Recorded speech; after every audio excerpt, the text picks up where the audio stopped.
to my podcast, SNIP'S COMLINK, with your host, Natalia, or you can call me Nat, or you can call me Natty, or you can call me Natty Light, or just remember to call me. But aside from that, welcome back to my podcast. We are here with our guest, Absolutesabers, and our episode today is called Lightsabers, because when you're in the Star Wars universe, the coolest thing about the Star Wars universe is the lightsabers, of course. But the one cool thing about my podcast is you can come in here knowing nothing and leave knowing something. Or if you are an expert on something, you probably might learn something that you never knew before. So it makes you even more of an expert. But everyone's welcome here. There's no hate here. There's no judgment here, which is the best part. But the best part is not only is Absolutesabers an expert on sabers, but he's one of my closest friends that I've met within the past year. Sam, I just cannot express how much I appreciate your friendship, how I appreciate your support for me, for all of our friends this past year. Like, this guy's amazing. But aside from all that, Sam, do you want to talk about what you do on your YouTube channel and what you do in the lightsaber community? Well, first of all, the feeling is extremely mutual, and thank you for having me on. I have looked forward to this for a long time. You've been speaking about this podcast project for quite some time now. You finally got it off the ground. The first 2 episodes were fantastic, so just thanks for having me on, and thanks for being one of my bestest friends in the entire frigging galaxy. You're awesome, and I love you dearly. Oh. So yeah, I've got a YouTube channel, Absolutesabers. We talk about lightsabers, believe it or not. I first got into the saber community probably around about 2007. Back then it was a lot of the kind of older master replica, older FX kind of sabers I collected, and then I kind of disappeared for a while, came back about 15 years later, discovered a lot had changed in 15 years, put it that way, and then decided let's do another YouTube channel, and then that's really it. That's where we are just now. We do a lot of unboxings, tutorials, reviews, live streams with this lovely lady here. So yeah, we do a little bit of everything, and exactly the same as this podcast. The whole purpose of my channel is not only to entertain people and it's to teach people something new. And if I can do a little bit of that, teach someone about soundboards, which I think we'll get into later on, or various technologies, various companies, then I'm doing what I set out to do, and I'm more than happy. So that's kind of what the channel's all about. Yeah, and of course, he is having a giveaway, if I haven't mentioned it before, but he's definitely mentioned it many, many times. And for him to finally complete this giveaway, I apparently need to hit 500 followers on Instagram, and I'm only 50 away. I'm sticking to my guns on this one, guys. Surprised, because I kid you not, I was like, you know what? The other 2 hit their marks. So like that's like 2 out of 3. That's amazing. But no, I mean, I don't know how to explain it, but hopefully we do hit that 500 mark. Guys, I think it's only. And I'm not giving away that. I think only I'm not now, giving away that lightsaber until you do. So that's it. Right. Until you hit that 500 mark, I'm not giving away that lightsaber. I'm actually kind of tempted to do my own giveaway. Not to just like do it yours, but like be like, I know, like I feel like I do want to motivate my own followers, being like, hey, like let's really get me to 500, because then if we do, I can give this away. Now I'm just debating like what that would be. So, but let's get into it. So you mentioned that you got into sabers in 2007, and it was a completely different time, a completely different place. It was also a completely different era of Star Wars. I think we had just finished the prequels in 2005. I think Clone Wars, or like the early version of the animated shows, started coming out in 2006. So at that point, you really only had replicas. and Yeah. it was the replicas from the original trilogy and the prequels, and that's it. Like, you had nobody else. I'm also pretty sure, I'm also pretty sure even like the sabers they would sell at Disney, because obviously like Disney and Star Wars, the parks had like the rides, or like the ride Star Tours, and it had a little shop you could build your lightsaber in. It was nothing what sabers are now. It was literally like, to open the saber you had to, like, it's 3 pieces. Like, that extendable blade, and it wasn't fully retractable, so it had a little bit of stuff. I actually have it in my closet. Like, the one I made in 2012. Yes, 2012. And then I brought it to Star Wars Celebration when I met Mark Hamill, and he held my lightsaber in the picture. And it's also another reason why I haven't gotten rid of it. I'm like, oh, it's been touched by Mark Hamill. That's brilliant. That's awesome. Mark Hamill has held your friggin' lightsaber. Yes, he has. I'm just so happy for it. But when it came to getting into the lightsaber community, like, what got your eye into it? Because in all of the things in Star Wars, like, yes, lightsabers are the coolest, but there's also like, there's Legos, there's comics, there's video games, there's all these different things. So what kind of got you hooked on sabers? I mean, like you were saying a little second ago, back way then, 2007, the prequels had just wrapped a couple years beforehand. The Clone Wars show and the movie was just kind of getting going and whatnot, and Star Wars didn't really have any direction back then. It was way before Disney was interested, and it was, as far as we were all kind of concerned, the prequels was the last thing. I was walking through Glasgow one day and seen a gadget shop, or what they call it, a boys' toys shop, which is definitely not politically correct in this day and age.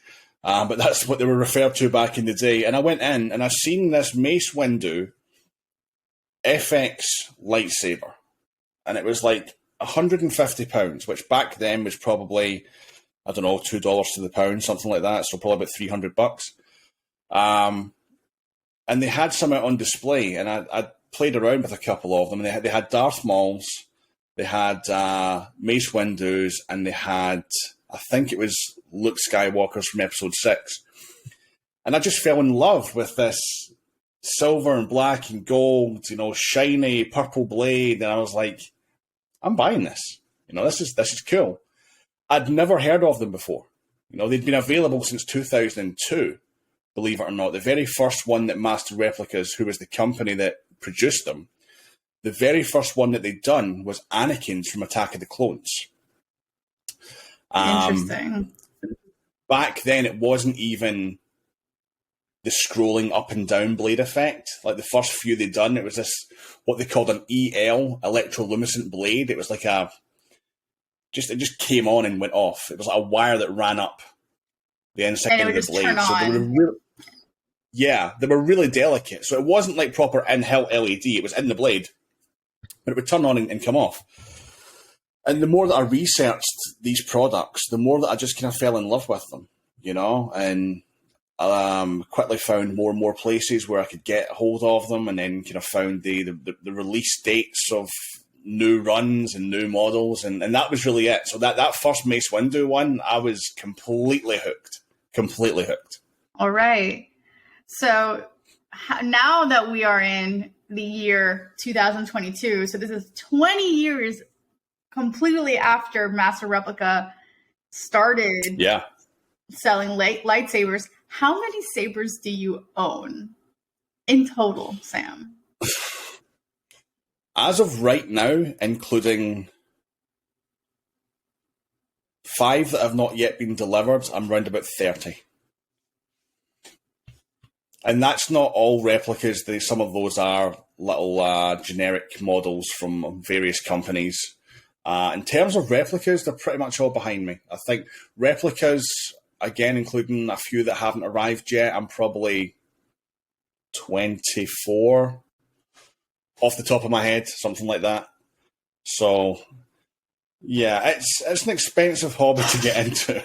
It's not one that I would recommend someone take up lightly.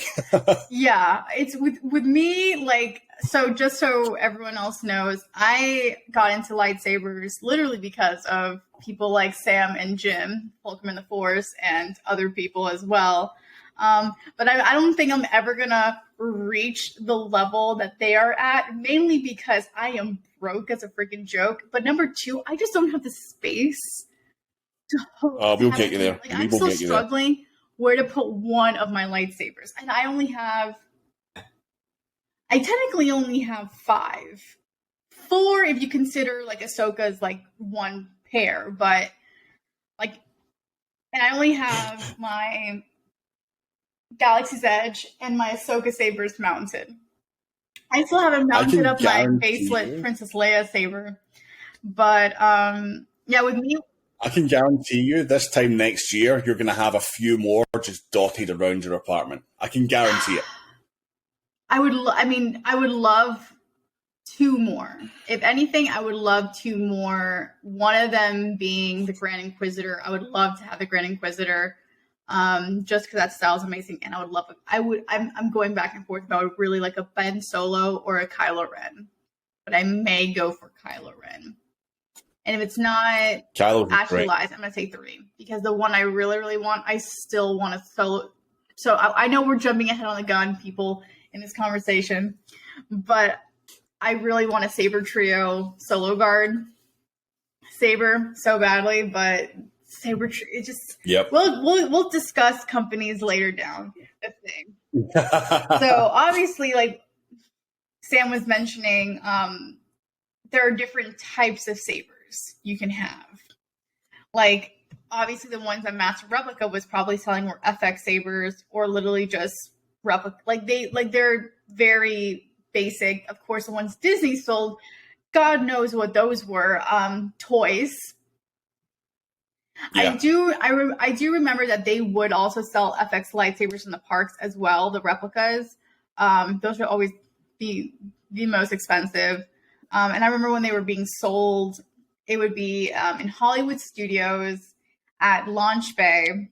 They would have these FX lightsabers. And it was, I think at that point, the only ones they were selling, kid you not, were Yoda's, Luke's, Anakin's, and Vader's. Yeah. Those are the only 4 you could get. If you wanted a purple lightsaber, you could not get it at FX. That would have been when Hasbro took over the contract, probably. And I think they took over the contract in, I think it was around about 2009.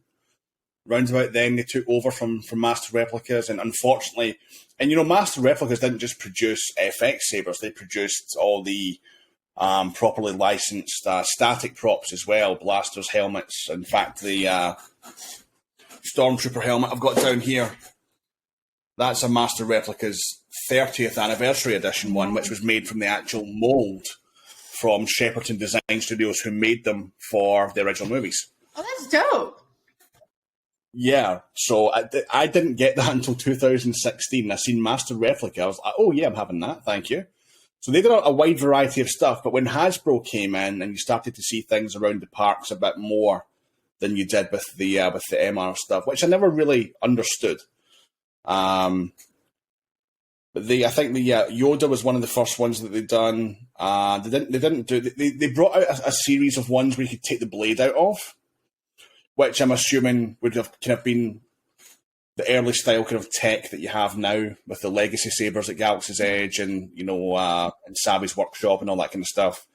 But the tech that they use in the Legacy Sabers at the moment is pretty much the same tech that they used in the FX ones with way back in 05, 06, 07, I believe that. It hasn't improved much. I believe that. And I think what's mind-boggling to me is, so if you're not aware of it, Disney last year, I believe it was last year when they were announcing a lot of Galaxy's Edge, not Galaxy's Edge, the Galactic Star Cruiser, the Halcyon. Yeah. They had also mentioned this lightsaber that you could also get that actually retracts open, but it looks like it doesn't retract down. So it's a very interesting. They basically market it saying it's a real life lightsaber. Like it literally the video you saw it going up, and you're just like, wow. But then when you're seeing it in person, you're realizing that it's not closing. So it's crazy how Disney, being the company that it is, with all the money it has and all the technology and advancements it has, still can't upgrade their lightsabers. Whereas like companies like we know just have amazing quality and amazing technology.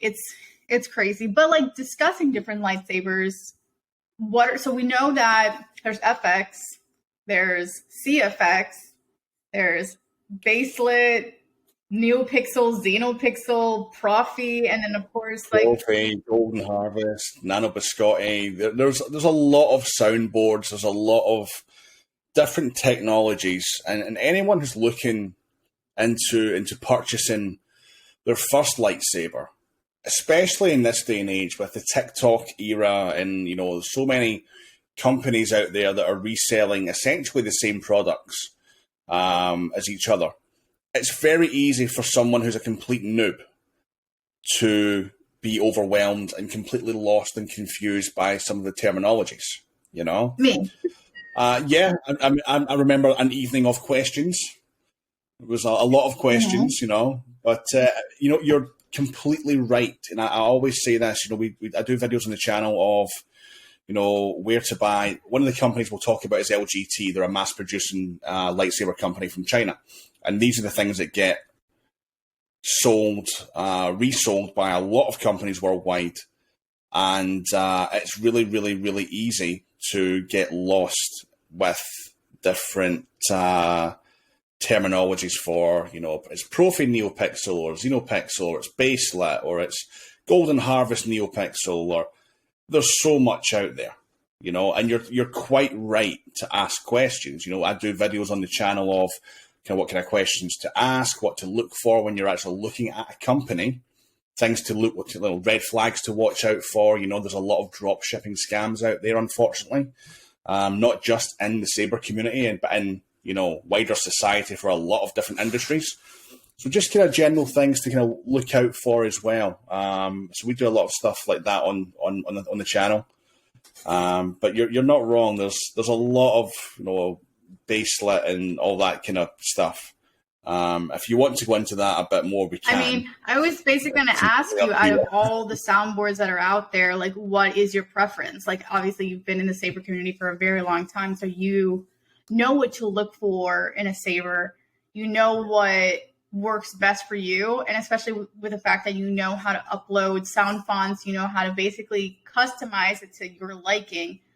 What type of saber helps you the best versus other ones? Like for me, I think a basic one was the baselit, because when I got it, it was simple.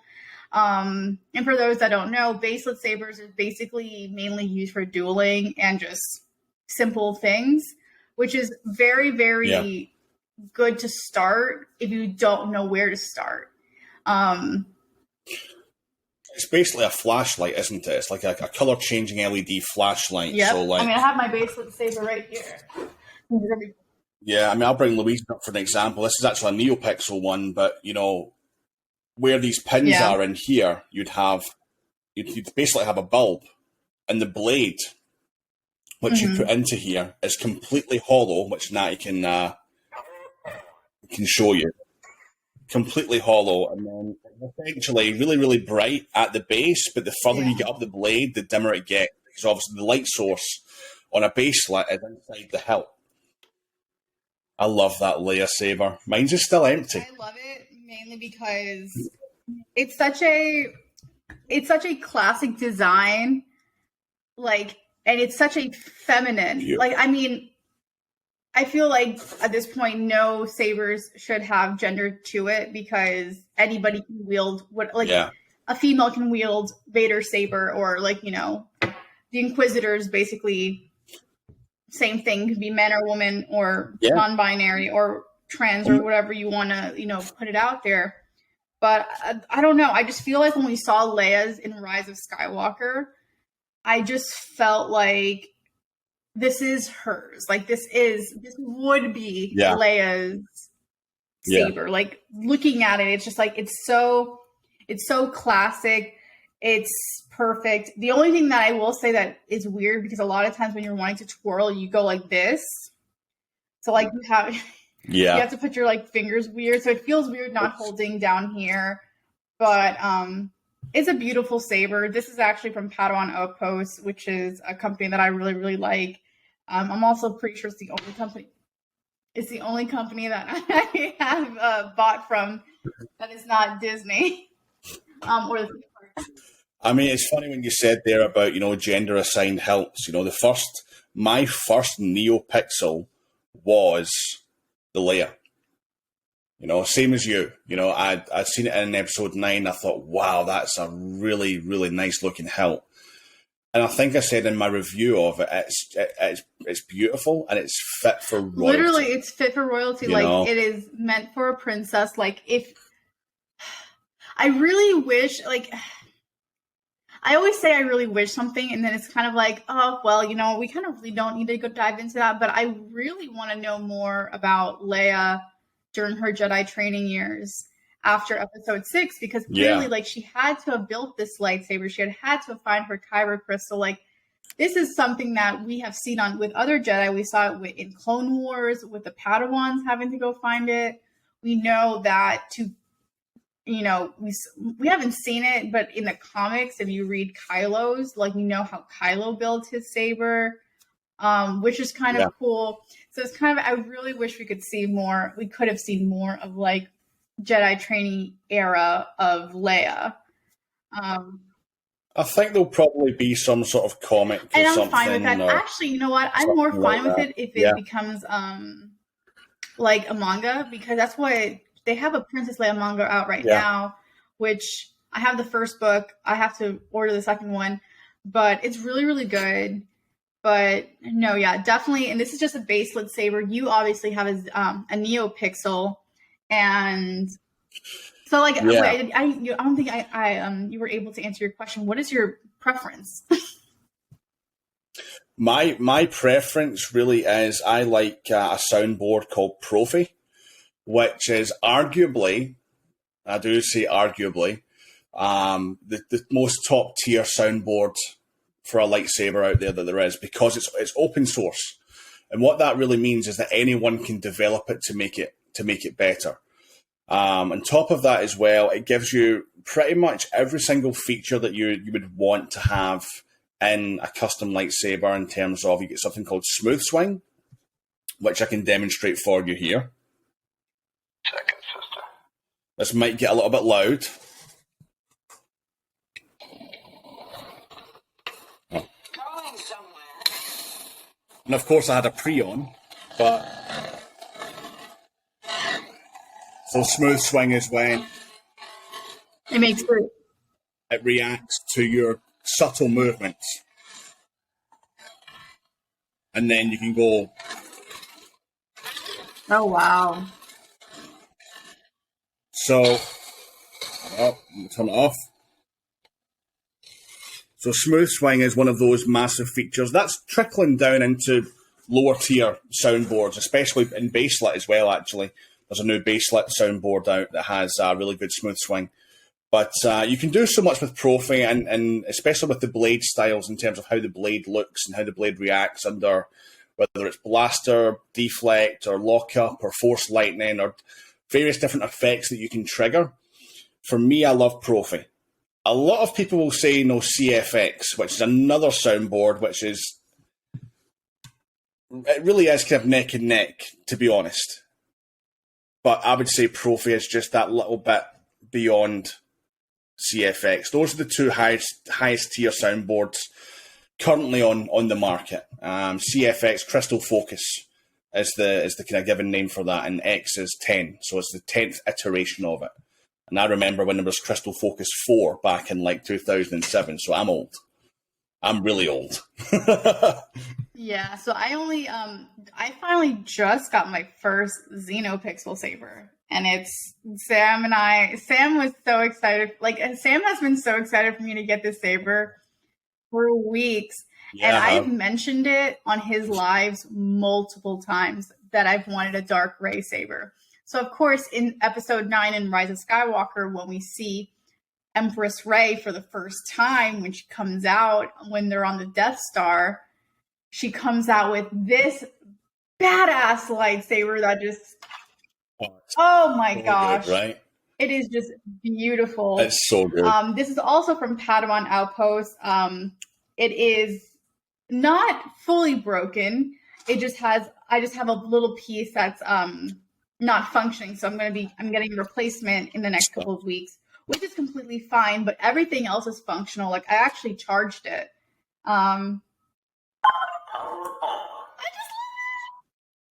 Yeah, they're loud, right? Oh my! When I was charging it and it stopped, I felt like somebody was in the room with me. I'm like, I live by myself in the studio. This is terrifying. But I'm very, like, this is so cool.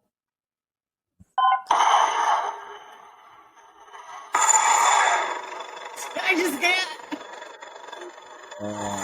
It's so good. It's so good. But yeah, this is my first Xenopixel saber. And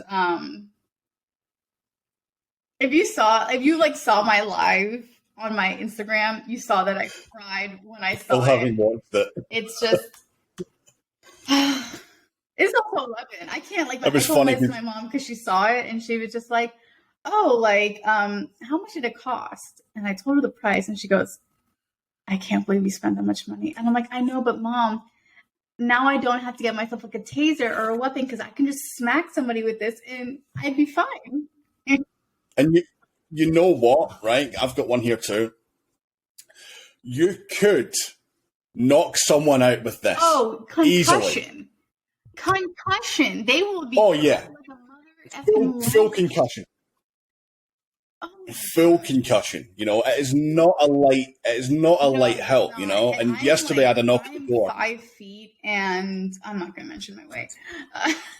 But this is like 2 feet tall, extended, and I'm 5 feet, so this is nearly, like, close to half my height.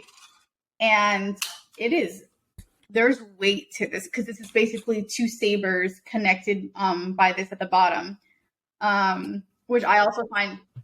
I was quite surprised how heavy it was. And I'm like, I'm honest, the blades are not even in this too. So imagine. And my mom's I was telling her because if you're not aware, on my podcast, but next year I'm going to Star Wars Celebration, which will be hosted in London at the Excel Center, which is very, very exciting because I'm going, and so is Sam, and so is many of my friends. And I told her I'm packing this in my carry-on. And she goes, are you sure they won't take it out? And I'm like, I don't think they really can because I'm not packing the blades. I don't know about the carry-on. Are you taking a check bag? I really want to take a check bag just so I can, like, have different options for outfits, just because London being London, I don't know if it's going to be raining or if it's going to be cold or if it's going to be warm. Like, I don't know what I'm really going to be getting myself into. But it should be warm. But I can't really, like, no one really knows. Should be, but it's the UK. Global warming's an issue. But yeah, it is. Don't talk to me about that. It's 32 degrees outside right now. That's Celsius, not Fahrenheit. And so I'm just nervous that if anything, my bag gets lost. That's always my fear. Like, I don't want. I always feel like, oh my God, it's gonna happen to me. It's gonna happen to me where I land and then my bag doesn't make it, and then I'm, like, screwed. And so it shouldn't. It should. But it's no, it's you, not that even. So it could. It's not even that I'm in the same boat. But it's that it's like, if anybody knows what it's like to fly right now, it's just insane. Like, you can lose your bag, your flight can get canceled. Like, all these things can happen. So it's kind of like, granted, celebration isn't until April of next year, and we're here in July. So I think many things could change. It should be all sorted out by then. But I mean, if I'm able to take in know? a bag, like to check in a bag, I will then put that in my check-in bag. Yeah, and we can cover you for That's blades and stuff. You know, just But we can cover you for blades and batteries. Don't fly with those batteries because I wouldn't risk it. We can do batteries so and stuff. basically, That's you not just an tell issue. me to take out the battery. Take the batteries out. Yeah, lithium-ion batteries can be quite unstable at altitude. So if it's in a cargo hold, they don't actually like lithium-ion batteries in a cargo hold. Believe it or not, they prefer they're in your carry-on. That way, if anything happens, it can be dealt with because someone can see it. If it's in the cargo hold, then no one can see it, and then it's well. Let's not talk about that. Duly noted. So Things yeah, to know when flying. yeah. Actually, it's really good to know. Imagine if people like bought a saber in the States and then flew with it and didn't know. Yeah, the thing that got me attuned to that actually was working in the vape industry. Was these batteries that we use are the same batteries that we use pretty much in these, and all my knowledge of these little 18650 cells come from my time in that, and they are quite volatile if not stored properly and not handled properly, taken care of. You know, you should never have one of these lying around in your bag. So if you're going to a con, for example, and you're taking a lightsaber and you want spare batteries, don't have this lying around in your bag. Make sure you've got a nice little protective case. You can get on eBay for like £1 or $1. They're not expensive. Always make sure that you take care of your batteries because take it from me, when these go, they go. Like, they go. Big time. Big time. They're like little fireworks. So I'll take yeah. it. I'll take no. So I'll battery take safety I'll 101. definitely take your word for it. Yikes. Okay, so when it comes to lightsaber companies, like you were mentioning before, so when you're starting off fresh, when you're looking to buy a lightsaber, what are the things you're looking for? Like what from a lightsaber company? Like what are you looking for when it comes to what you want? What are you avoiding? And like, yeah, let's, I guess, discuss that. One of the things that I mentioned earlier on is a company called LGT. LGT are based in China, and they're probably the largest producer of lightsabers on the planet at this moment in time. They sell their products, so the likes of Padawan Outpost, who we use, and dear friends of mine, Jazz and Dave, great people, fantastic. I just love them both to bits. They buy their stock directly from LGT in China, and then they sell it here in the UK and also worldwide as well. There are various companies who do this. Dark Wolf being another one in the States. They are actually a stakeholder with LGT. And Starlight Sabers, our friend Sebastian, he also stocks these LGT sabers as well. One of the problems that you're encountering just now, though, is it is so easy to, like right now, you and I could go and get a Shopify 2-week trial, set up a store, start taking orders, and have everything drop shipped from China, right? Not that I'm saying there's anything wrong with drop shipping if it's used correctly, but what's happening is you're getting a lot of these companies that are just pop-up shops. They're majorly inflating the price. They don't know the first thing about these products and the different soundboards, the different technologies, whether it's NeoPixel, whether it's baselit, they have no idea at all about what these products are. They're just looking to make a quick buck, and then a few months later, you go to find the website and it's gone. Trying to figure out what company you're dealing with or what type of company you're dealing with when you're looking for a lightsaber is very, very difficult because there's not many giveaways. So the one thing I always say is drop the company an email, whatever company you're looking at, drop the company an email and just say, hey, do you stock these at your location, or do you have them sent out from a supplier, perhaps in China? That generally gives you a really good indication of what type of company you're dealing with.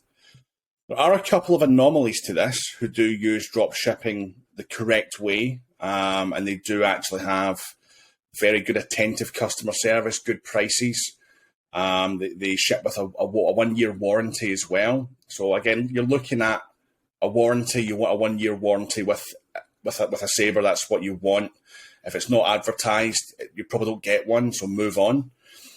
So there's not really a lot that you can look for, and that's been a massive problem, especially with this TikTok kind of era that you've been seeing. You know, a company spends the vast majority of its budget on marketing, teams up with a bunch of influencers, some of which we know, some of which I'm friends with.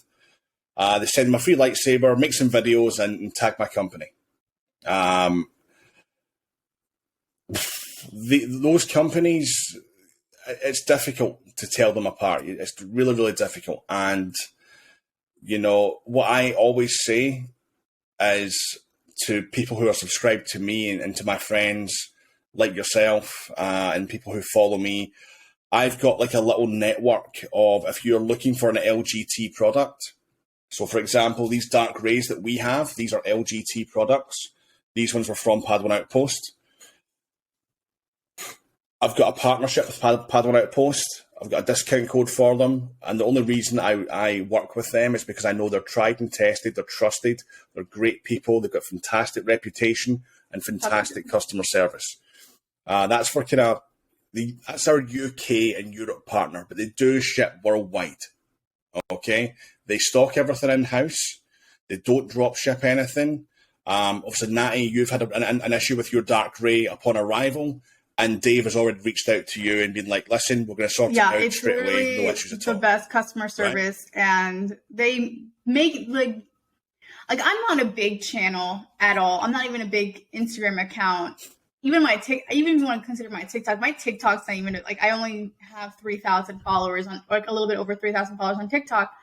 But when they told me that they loved my first unboxing video that I did with my Princess Leia, and then they loved when I did my live unboxing of my Dark Ray, and they said we love seeing your reaction to this. I'm just like, these are people that genuinely love seeing customers react to their products, which is they genuinely care about their business and their customers, and they even catered. So obviously, like one of, not my concern, but definitely what I realized, I'm just like, oh, I may be too short for the blades that, you know, are going to come with it. So I even said, I'll just go ahead and buy shorter blades. And we already sorted that out, that they're going to help me get shorter blades for my Dark Ray. And it's just having that connection with somebody that it feels like you're actually speaking to a human versus speaking to a robot. And when I say this, like, people that, if you work in customer service, you know, sometimes you're speaking to somebody that's talking off a script, and then you're talking to a business that, you know, really wants to help solve your issues. And that's what Padawan Outpost is. And they've been great. They honestly, they were the first ones I got the layer from. I'd seen them online. I gave them a bash. I got some mystery boxes from them. Again, the delivery was fast. It was great. Price was awesome. I never had to contact them for customer service until I had a problem with the layer. They told me, oh, we can send it back down. We'll send you another one up. And then by that point, I was like, well, you know what? Actually, no. Let's just leave it. Thank you. But let's leave it, because I'm actually going to start installing my own sabers, which is a completely different kettle of fish. We won't get into that at the moment. So I could opted to leave the layer empty, but they were like, "Oh no, just send it back down. We'll send you a fresh one." And I'm like, "No, it's all good. Don't worry about it. You know, it's fine. I'm just making you aware that this was the problem. Look out for it in the future." You know. So, and it was really that conversation that started the kind of working relationship that I have with them. So they are a massive part of my channel. I love them both so dearly. They're fantastic. People, and I'm blessed to call them friends. So Padawan Outpost is part of what I call my kind of LGT network. Lightsabers as well. Sebastian, our buddy Sebastian. You've met Sebastian on live streams, right? Oh yeah, you know Seabass. He is a renowned installer and entered that kind of foyer of LGT nearly a year ago. And he's the same. He stocks everything at his location in California, and he sends it all out. But he's a little bit of a twist with his stuff. He'll weather it up for you, make it look all kind of, beaten up. And if you want that kind of effect on your saber, he'll do other bits and pieces as well. So he's LGT reselling, but with an added twist. Seraph Sabers, my buddy Chris in Australia, he deals with only Australia. So if you're from Australia, then again, he stocks everything at his location in Australia. He does take some pre-orders for some kind of more expensive stuff. He started up with a very, very kind of small budget, but it's not a really drop ship kind of thing because the item gets sent to him first for him to check it, and then he'll then check it and then he'll send it onto the customer. And then we've got another partner in Asia called Space Cantina, who mainly deal with the likes of Singapore and Malaysia and Thailand and these kind of areas. So these are all companies that they hold their stock. They have a good reputation. They care about their customers. They're just top people. So when you're looking for a budget lightsaber, these are the companies that I recommend. There are others out there, but these are the ones that I recommend. These are the ones that I've dealt with personally and that I can vouch for. I would never say to anyone, oh yeah, go and spend your money there, if I wouldn't, That's the budget side of things. If you've got a higher budget, if say, for example, over $500 and you want to go for something a little bit more higher tier, higher quality, then you've got companies out there such as KR Sabers, Corbant. They do a lot of the 8-9 Saber stuff and their own stuff as well. So 8-9 Sabers is another manufacturer that comes out of China that produce very high quality replicas. They generally come empty and you have to have them installed. But these types of companies then provide higher quality. So when someone's looking for something, the main question is, what do I want it to do? Number one, do I want it to behave like an actual lightsaber with the effects, with the blade up and down and whatnot? Number two, what am I going to do with this? Am I dueling with this? Am I joining a dojo, which is, they're popping up in London and in the UK now, big time, like lightsaber dojos. It's crazy. To which I would say I wouldn't recommend going for NeoPixel, because not that you can't do it, I just personally wouldn't do it, and I wouldn't like to say, oh yeah, it's fine, go and do that with a NeoPixel lightsaber, and then your blade breaks, and those blades can be quite expensive. So that's the kind of main two questions. What do I want it to do, and what am I going to do with it? Off of those two questions, you can really decipher what blade technology you want, whether it's NeoPixel or whether it's in-hilt. And you can really kind of decide as well what kind of soundboard that you want to go for too. So when you get into the NeoPixel kind of things, the side of things, Natty mentioned earlier on that she got her first XenoPixel board. So the XenoPixel board, again, was developed by LGT as a budget entry into the NeoPixel kind of arena for most people. It gives you a lot of features that are usually reserved for the higher tier soundboards, like we spoke about earlier on, like Profi and like CFX. So you can change some blades that has some preloaded blade styles. So you can get like your Fire Blade. There's a great rainbow one on there as well. Pulsing effect, all that kind of stuff. You can add custom sound fonts. So there's custom sound font makers out there as well, who basically go and recreate all the different characters' lightsaber sounds. So you can actually add sound fonts to them via the SD card. Things like that, but at a lower price. So XenoPixel is a fantastic option and a fantastic entry place for anyone into the community because it gives you so much, but you're not paying a huge premium compared to if you were to go for Profi or CFX or whatnot. So that's the main things for me that I look out for, really, is what do I want it to do, what am I using it for? I don't really duel. And if I do duel, I've got a couple old baselets that I can use. But asking yourself those two questions, you can really decipher. And obviously, how much do I want to spend? Obviously, it's a massive question as well.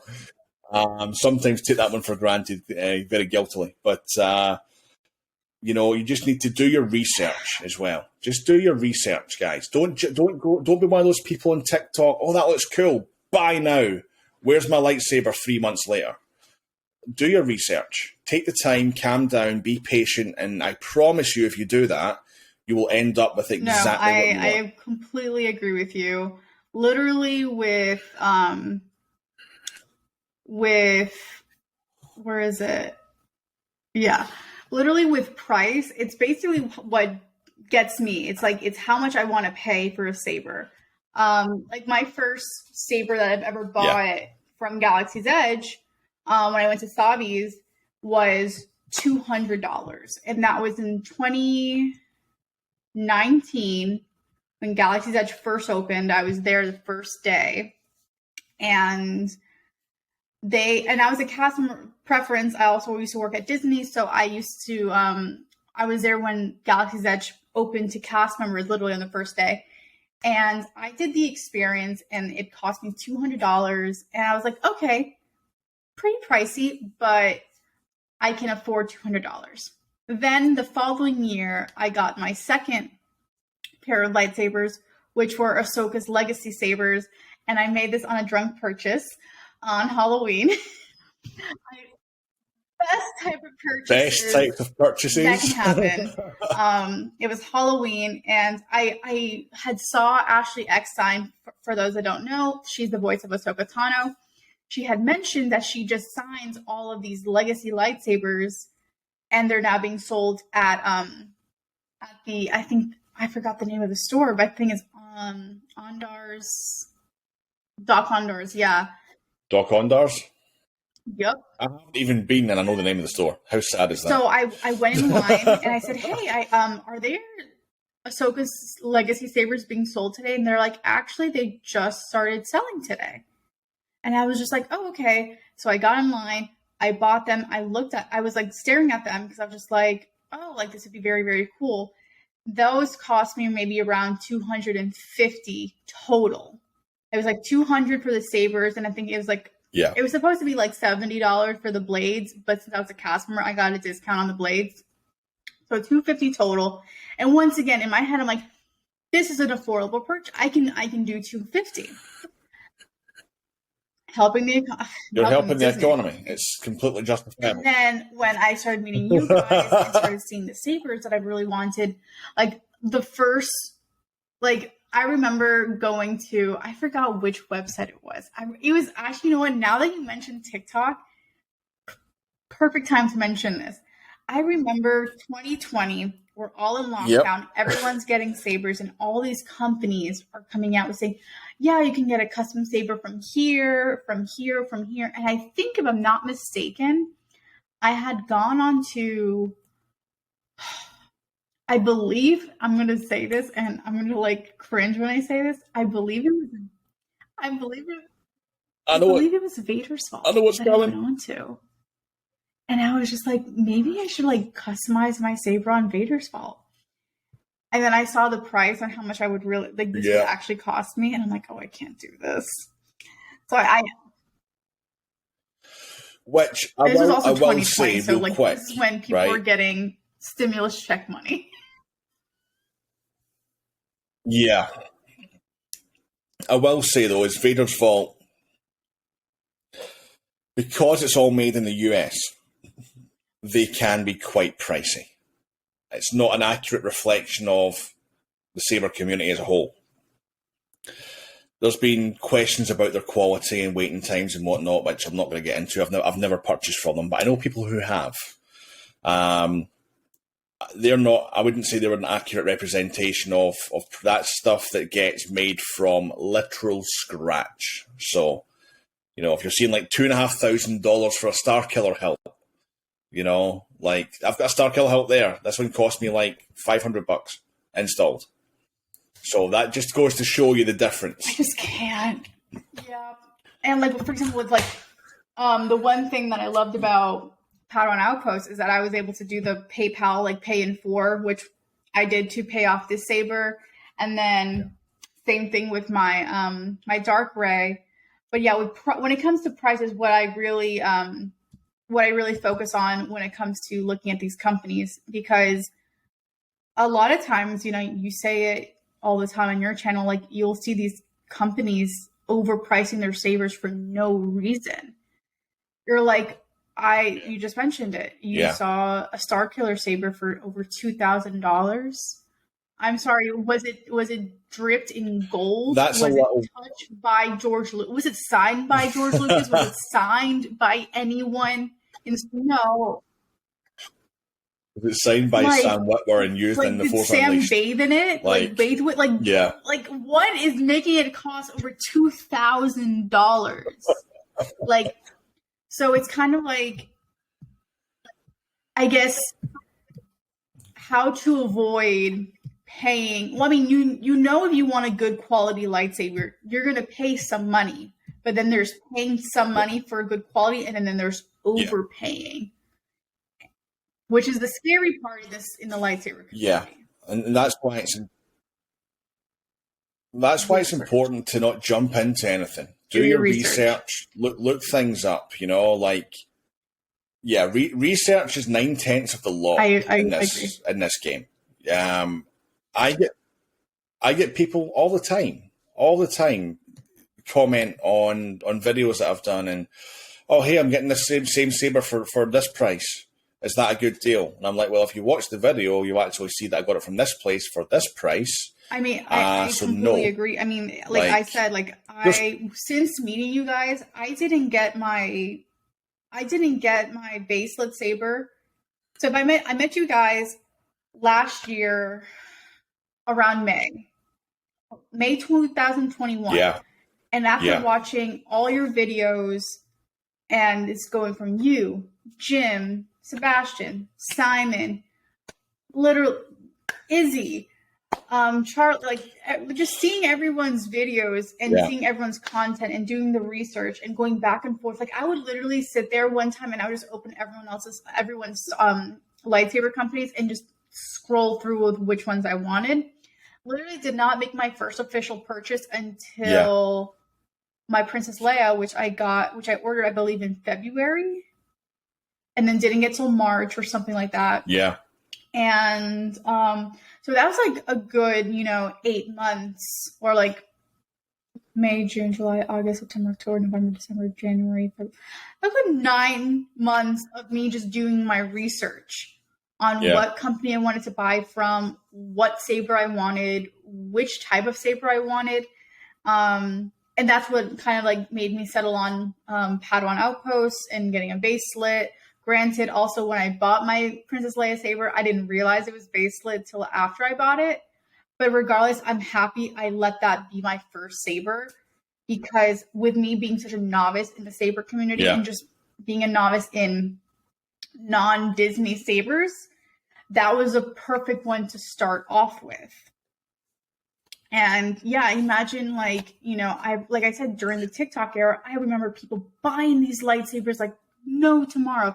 Like people were buying them on Amazon. Like I cannot explain to you how many times I saw people just buying sabers and I mean, don't get me wrong, like literally height of COVID, these sabers were selling on Amazon for like pretty much like $80, $90. So they were affordable, but like.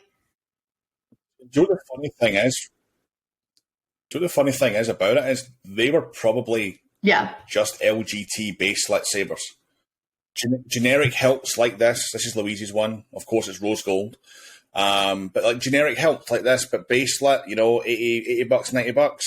It was probably all LGT stuff. Like the vast majority of things that you're going to come across if you're looking for a lightsaber first time is probably LGT products. And you'll hear companies saying, "Oh, we have a factory in China." No, they don't.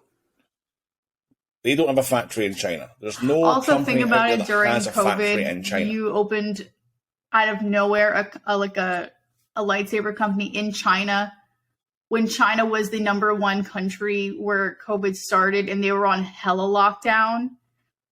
Yeah, like bro, like you coming out? No. Oh yeah. Then no. I mean, a lot of these things were coming straight out of Wuhan, you know, like where the, you know, where it all started, you know. I mean, it was really it was lockdown that got me back into this. You know, this is all COVID's fault. See all this mess back here? No, this is COVID's fault. If it wasn't for COVID, I wouldn't be here in a different state, living by myself. Decorated my entire place in Star Wars. So, I mean, I was literally in a 1-bedroom apartment with Louise, with my mum, who had just recovered from major surgery about 2 weeks before the friggin' lockdown. And it was literally a 1-bed apartment. It was 1 bedroom. It was a kitchen and living room in the same room, in the same space, and a separate bathroom. And that was the whole place. And that was us for 6 months. And all I'd done was TikTok and YouTube. And because of TikTok and YouTube, this happened.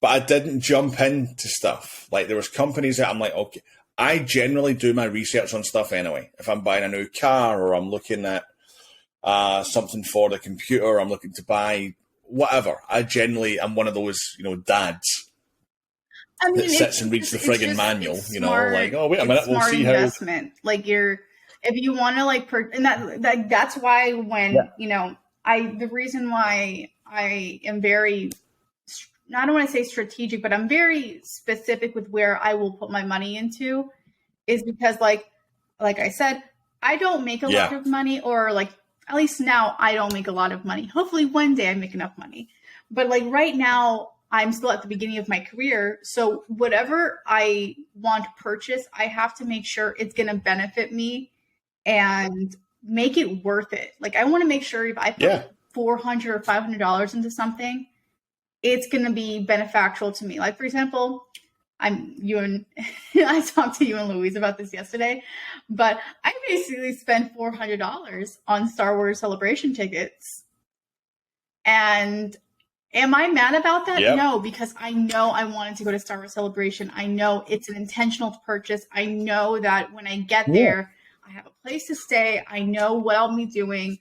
I've been to Star Wars Celebration before, so it's a purchase that I wanted to make. And that's same thing when I come through when I think about these lightsabers. Like I said, I've been talking about the dark ray saber for a very long time. I love the hilt design. I love that, number one, it was a saber that I had not seen before, ever. Like, I mentioned this on my live yesterday, but Maul's saber could not even do this. Like, we know Maul had a dual wielding saber, but like this, like his was just straight, and like for you able to just like open it up like that and just wield it, like that's smart as hell. I was just like, it was an awesome design. Awesome like design. Wielded by such an amazing character. I really wish we got to see more Dark Ray, but it was too much filming and not enough. It's the reason why I called you yesterday afternoon. I got a knock at the door, and I knew something was coming up from Padawan for review, but I didn't know what it was. And I opened it up, and I seen it was the Dark Ray. I was like, I need to call Nat. I need to call Nat. I need to call Nat. I need to call Nat. She's gonna love this. She's gonna love this. Hers is on the way. I seen your story. I'm like, hers is on the way. She'll probably get it today or maybe Monday. I don't know. I was like, and I was like, look what came in. I know. And then literally, like, oh, that's awesome. Literally after I got the phone with you, I got the notification that mine was being delivered today, and I was just like, oh, that's insane. I'm like, delivery was so well done. But so of course, you know what to avoid when looking for lightsaber companies. What are your maybe like, oh, that's a scam. Like when you see companies, like for example, for me, it's my number one thing when I see a scam, and you probably can feel the same way about this. But if I see the advertisements on TikTok, or if I see the ads on Facebook Marketplace or Facebook or on Instagram, like if they're showing up as ads, I'm like, this is a scam. Yeah, it's difficult. It is difficult because there's not a lot of telltale signs really, unless you know what you're looking for. Which is why I always say do your research. If you find a site and you look at stuff, for example, there's one out there that I will call them out because I despise them. A company called Sabers, ART Sabers. They have got the Grand Inquisitor saber in Profi, which is the highest tier you can get, and it's $1,000 US. Drinking when you said that. Oh my god. Yeah, 1,000. You go on to Dark Wolf, right? Dark Wolf sabers, who are they are the main stakeholder for LGT in the US. They sell the same one for like 700 and something. Exactly the same. Same saber, same accessories, everything the same. So it's easy to know when you know what you're looking for, which is why I always say do your research. Look at pricing. Now, granted, there are some companies out there who are genuine companies who may be a little bit higher, maybe 20, 30, 40 bucks, That's cool. That's what you see in everyday life, You can go to one supermarket and cheese is one price, go to another supermarket and the same cheese is, maybe a little bit more expensive. That's normal. It's not normal to have these huge gaps between what it should be and what they've got it at. So that's number one. Number two, go into the About Us section and really read what they're saying and really think about what they're saying, If you ever come across the line or a similar line to our factory in China or our production facility in China or it's not what it's cracked up to be, because no saber company out there owns a production facility to themselves unless it's LGT or TXQ or whatever. They actually have facilities that are theirs, but they're the ones that are producing these products for all these other companies to resell. So that's really the kind of two main things. All I can really say is contact the company. Ask the question, do you stock these at your location? Do you have this model ready to go right now? When will I receive that model? That's the best thing really to do. Make contact with them and ask the relevant questions, because it is difficult. There's some really good websites out there that because they use most of their money on their marketing scams, materials, and it's just that they look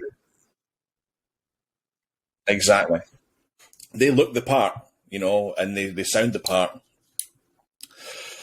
but they really don't belong anywhere and they near. tarnish it for other people. Community. Like they make it to where you can't really trust other companies. Yeah.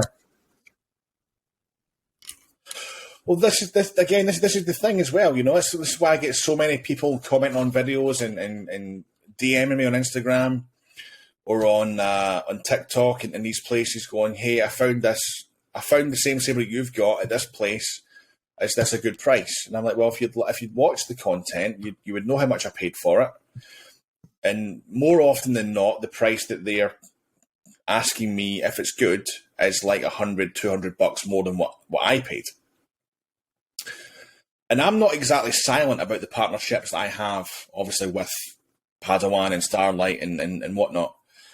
And I just wish more people would really understand why I promote these companies. Yeah. I promote these companies because they are trustworthy. I promote these companies because I spend my money with them. I promote these companies because I support them. It's that's the way it is. I'm not one of these guys. I've had 4 companies in the last 2 weeks approach me. If we send you a saber, can you do a review? And I'm like, cool. Tell me about your company. I do my own research. 2 + 2 = 5, and I'm like, no thanks, you're okay.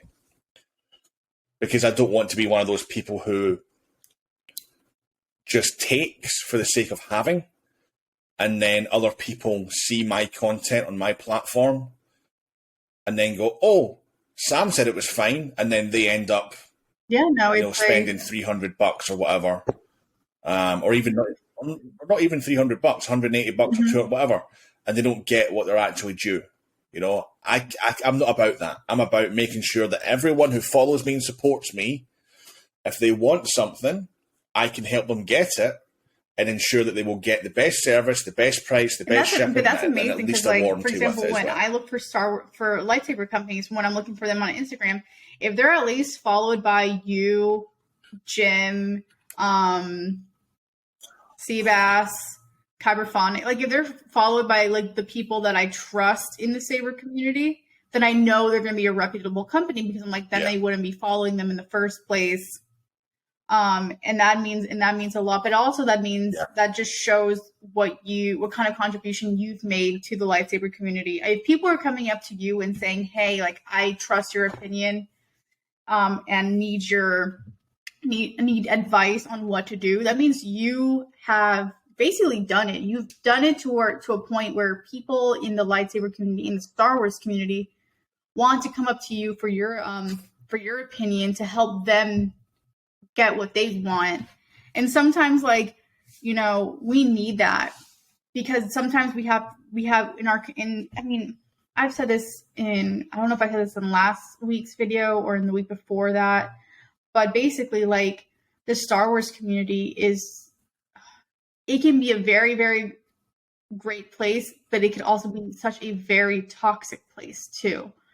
Yeah. And it's kind of like, oh, absolutely. I always want to have hope and just put more faith in our Star Wars community and be like, yeah, there's many, many good people out there, but many times it's not. It's a lot of times that you're scammed out, or, you know, I remember, oh my God.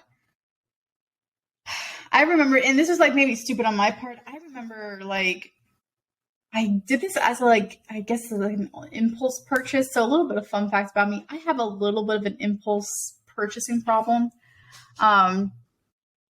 We work on it. Don't we all sometimes? At that point, it was pretty bad. It was during COVID. Obviously, like I said, we had access to stimulus money, and I was getting like weekly checks of like $600, which, working at Disney, never got weekly checks of $600. And I remember, like, seeing this thing on I forgot if it was Facebook or Instagram or TikTok, but like, if you like paid X amount of dollars, like, that you got this lightsaber. And I think it was like $20 I paid, but it looks pretty cool. Yeah. And then I got it, and I go and it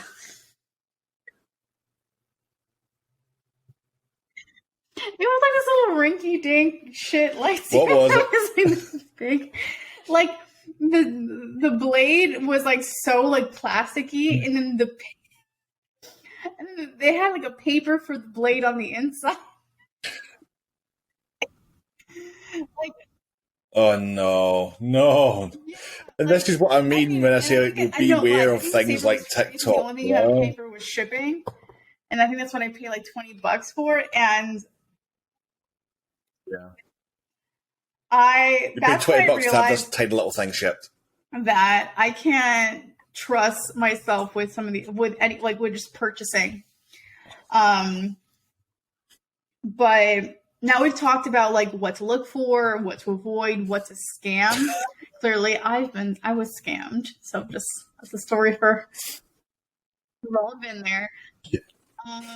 We've all been there. We've all done it. You know what? Before we move on, real quick, just to go back to what you were saying about, you know, I'm doing my job or whatever. I'm so lucky to wake up most mornings and have, obviously, because I'm in the UK, and the vast majority of my viewership is in North America. I'm so lucky to wake up every morning at this stage and have at least 4, 5, 6 people, you know, dude, I got my first lightsaber. It came yesterday. It's awesome. I watched your videos. Thank you so much. Or, dude, your profi tutorial was amazing. I've done this. I could have done it with it. That there, like, I consciously make sure that I will wake up a half hour every day before I have to. I sit and have coffee. I read all this stuff. I reply to comments.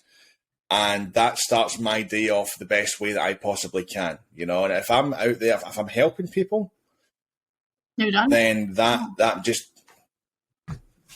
it fills my heart. It really does, you know, because it does make it all worth it, you know. And don't get me wrong, like, I've been really lucky to, you know, get a lot of free stuff from companies. You know, I've been very, very, very, very, very fortunate. but I've put a lot of money into it as well. A lot of my own personal money to, to build this platform and to build the channel and whatnot. And when you do that and you have people telling you how grateful they are for your content or for your input or for your advice, it really does. It just fulfills you. It really does. It's fantastic. And I'll keep on doing it as long as I possibly can. And so Louise is like, okay, now we have more lightsabers than we do, furniture in this house. So then we'll get there's always a solution. Get it bigger. There's always a solution. Right. So let's work the problem, to you people. This yesterday on like what we also can discuss on this, but best versus worst lightsaber companies. Do you want? How many bad lightsaber companies can you think of off the top of your head? Just say a number. You don't even have to say the names just yet. Right. Okay, so let's shrink that down to like 10. Like your top 10 worst, and then we'll do your top 10. We'll do your top 10 best companies, and then we'll kind of go through why those are your top 10 best. Obviously, I'm pretty sure you're going to just re-mention some of the ones we just talked about. But when I tell you, like, if Sam says that this is a bad company, listen to his advice. I'm going to say this so nice and so, like, maybe ASMR-y. Listen to his advice. I kid you not. Listen to his advice. Was it really? Total ASMR stuff right there. Listen to this advice. Little taps. Like, I will say this. I do love ASMR TikTok for a reason because they can put me to sleep. Oh, some of that stuff's great. Like, but okay, top 10 best lightsaber companies to buy from. And it can be ranging from like inexpensive to expensive. I'm gonna all across the board, really. Okay, perfect. I'm going to go 5 and 5 here. I'm going to go 5 budget, so basically LGT, and then kind of 5 smashing of others where you can get higher tier stuff, but still at decent prices. We'll start off with the LGT ones, Padawan Outpost. I don't need to talk about them anymore. I've spoken about them enough. Lightsabers. Well, I hope they love me. They're coming to Edinburgh Comic Con in October. Me and Ryan are going down, so hopefully get to meet those guys. Yeah. It's little Freddie's first kind of get away to like somewhere else, like they've gone on like little short vacations here and there around England, but they haven't been away like up here. So I'm going to get to meet the little guy too. It's great. Padawan Outpost, just because they're freaking awesome and I love them so much. They're genuinely great people. They care about their business. Lightsabers, Sebastian, again, another friend. It might sound like I'm just popping friends here, but, I'm friends with people for a reason. And I've been really, really lucky to have met some of the most wonderful people in a community that can sometimes be very toxic. He resells LGT stuff.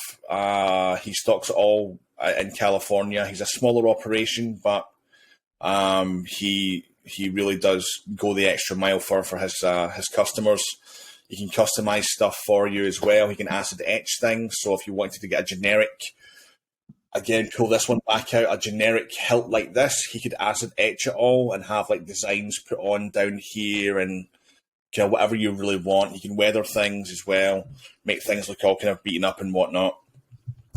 And he has 2 very exclusive sound fonts from 2 of the best, if not the best, sound font producers in our community, K-Sith and Kyberphonics. So that's another one. I do have discount codes, by the way, for both Padawan and for Starlight. So I'll give you everything. Dark Wolf, again, they are another LGT reseller, but they're not a reseller. They're an official partner of LGT, so they run the stateside operation. Johnny is a great, great guy. They're on the East Coast. I think they're out of New York, or New Jersey, one of the 2. They're on the East Coast. Yep. I thought he was West Coast, but he's not. He's East Coast. I'm sure he's either New York or New Jersey, one of the 2. So they basically are the US kind of side of the operation for LGT as a business. So anything at all, for example, the Dark Ray that Natty has, the ones that we have, the Leia, you can get them all there as well. There's a lot of places that resell these. And the prices is basically the same. Yeah, the Dark Ray is literally like $400 American.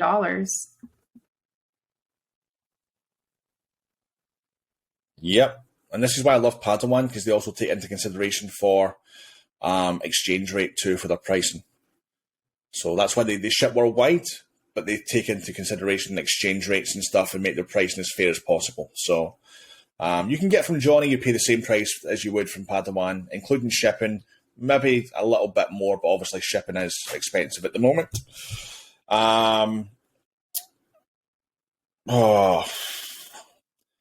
I would say Crimson Dawn, but I'm not sure about them at the moment. I've heard some bad stuff. They're another LGT reseller. I've heard them having some issues, apparently. I've never dealt with them. But, yeah. This is a difficult one. This really is a difficult one because there's a lot of companies out there. Therealjediprincess, if you're in Australia, they do a lot of the LGT stuff as well. Again, they stock everything. And I'm gonna buddy them up actually with SNIP'S too. So they both deal directly only with Australia. They do not ship internationally because, well, it's Australia and it's far away. And at that I wouldn't point, even like to think about the shipping cost. Adding the same cost to the Saber for shipping. Pretty much, yeah. Pretty much. I mean, especially when you've got a blade with it as well and whatnot, and it just becomes a logistical nightmare. So Sabers and Sabers, they both operate only exclusively within Australia. The last one would be Sabers, and again, another LGT reseller, but they do a little bit more, as well as within kind of customization. You can if you don't want to get a replica style like the Dark Ray or look or anything like that, you can build your own custom saber using their VHC parts. So you can basically go on and select your own pommel section and your own grip section, your own button section, emitter sections and whatnot, various sleeves and everything. You can select your soundboard, your blade technology. So they're a really good company as well.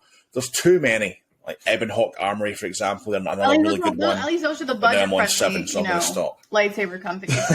Now we can get into the ones that are if you have more of a higher budget or have access to a higher budget, like these would be the companies, Yeah. Sam would recommend.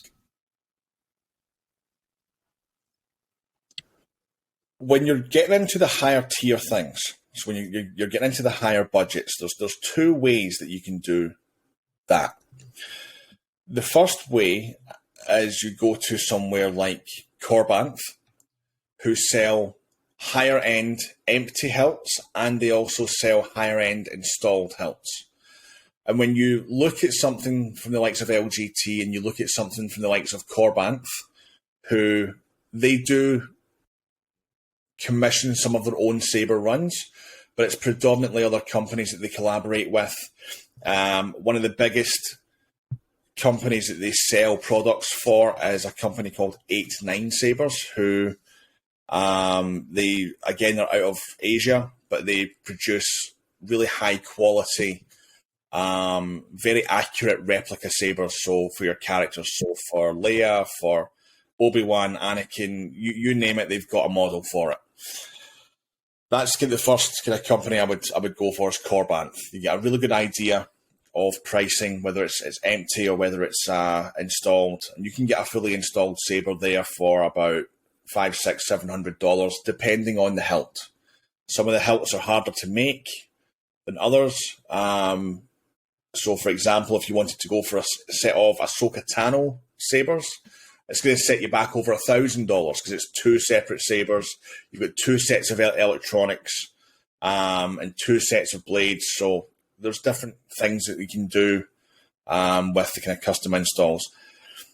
Speaking of custom installs, if you buy an empty hilt from the likes of Corbanth, then there are installers Well, I was around. going to ask you earlier, I don't know because if for Natalie those wants that to get don't into know that the difference side of between things an or empty not. lightsaber and an installed one, like when you hear the term installer, what is the installer doing to the saber?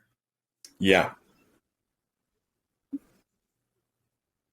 So the installer is essentially taking your empty piece of metal and installing it with Because I know electronics. many people that sell empty So hilts, there, and then if I of can course, give you an like I have example. a few friends, and we both have a few friends that are installers. You know, our friend Ryan at Black Star Sabers. You know, Izzy at Kashyyyk Customs. Exactly. Yeah. I mean, Seabass, because he also does installs Jeremy too. at Absolutesabers in the US, you know. So I'll give you an example of what I'm talking about when you say you can get an empty saber from Corbanth. This is a Star Killer, and this originated as an empty lightsaber from Corbanth. And people like Ryan at Black Stars and Izzy at Kashyyyk, Benji at Nerf Herder Customs as well. You've got the likes of Jeremy at Solo Sabers. There's Sebastian at Starlight does installs too. These installers will basically take your empty piece of metal and they will install all of the relevant electronics. I always get the longest threads from Ryan. It's weird. There we go. So, in terms of electronics, you're going to have your chassis is going to hold everything. This is your chassis here. You're going to have a speaker, usually at the bottom, but some of them are kind of mounted further up or further down, or depending on the hilt. You're going to have your soundboard. This one is a Profi. Obviously, you have your battery as well. You're going to have NeoPixel connections or whatever kind of blade technology you want. Most installers are purely installing NeoPixel, so those connections kind of look like, if you can see, little pins in there. And what they do is they connect to a little circuit board on the bottom of the blade, and the soundboard then communicates with the blade through those little pins. So they install all that for you and basically make it a functioning. Because without, like, for example, like if you buy it empty, you're just basically just having it's not going to turn on.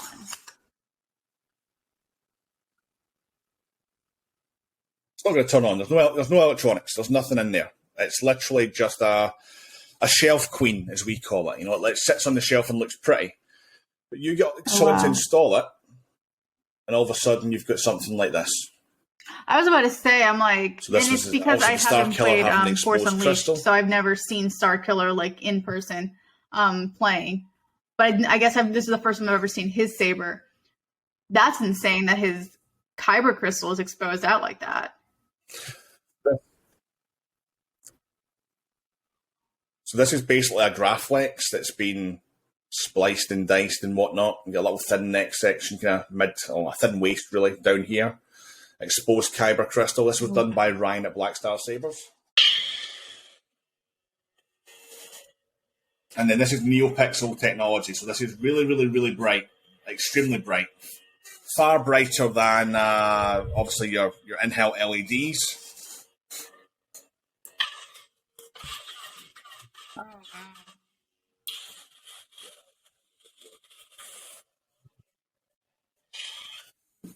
So if you get something empty and you contact an installer, you can end up with something obviously like that.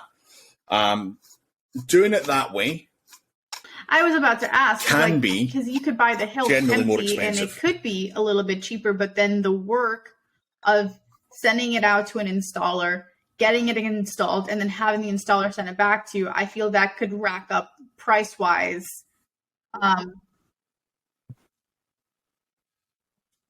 It really depends where you get the help from. So if you go to Corbanth, for example, so for me, that would be more expensive because I'm over here in the UK. For someone in the States like yourself, could end up being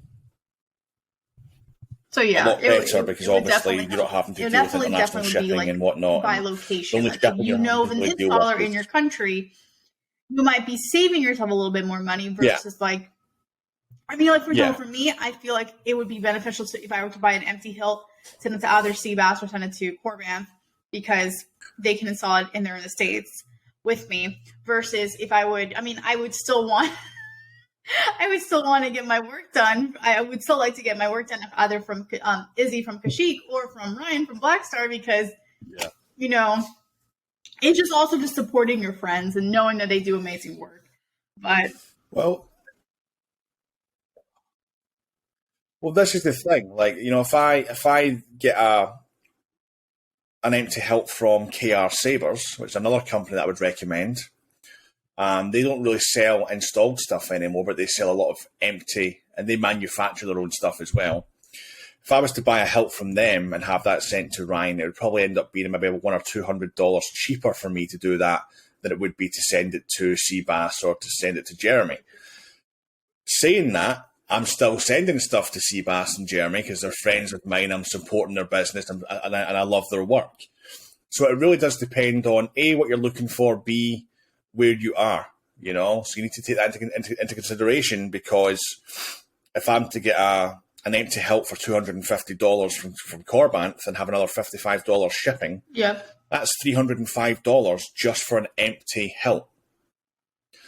I'm then another £100 to £150 for the parts, then another £100 to £150, maybe even $200, depending on the type of install and labour for likes of Ryan or for Izzy to do it. So it really depends on, obviously, what it is you're going for, where you're located.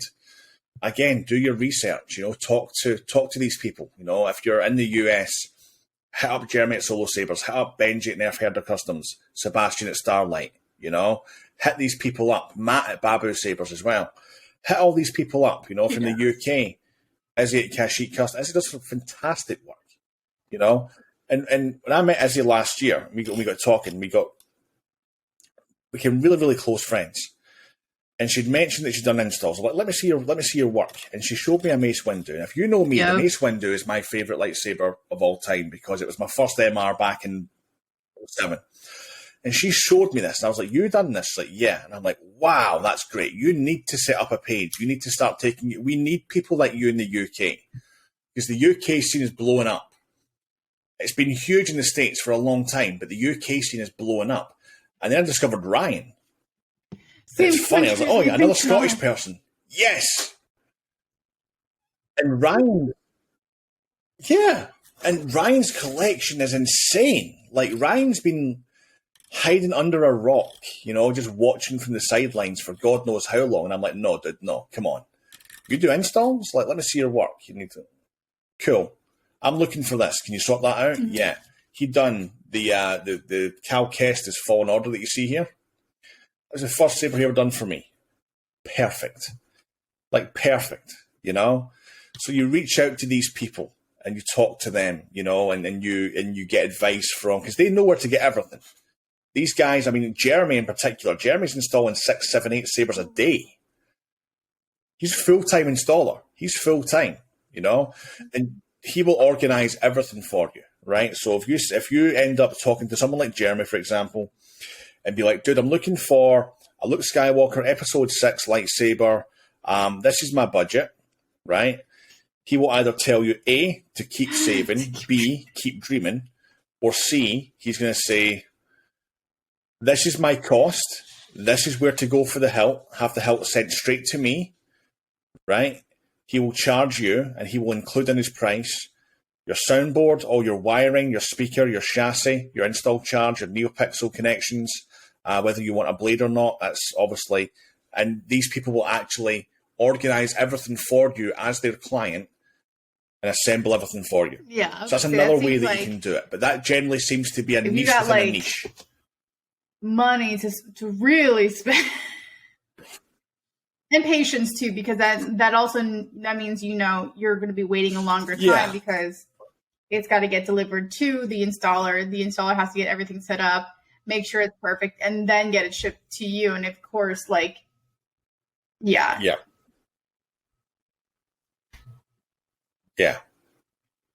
It can take, depending on the installer's commission list, it can take up to a month, maybe 2, depending on the installer.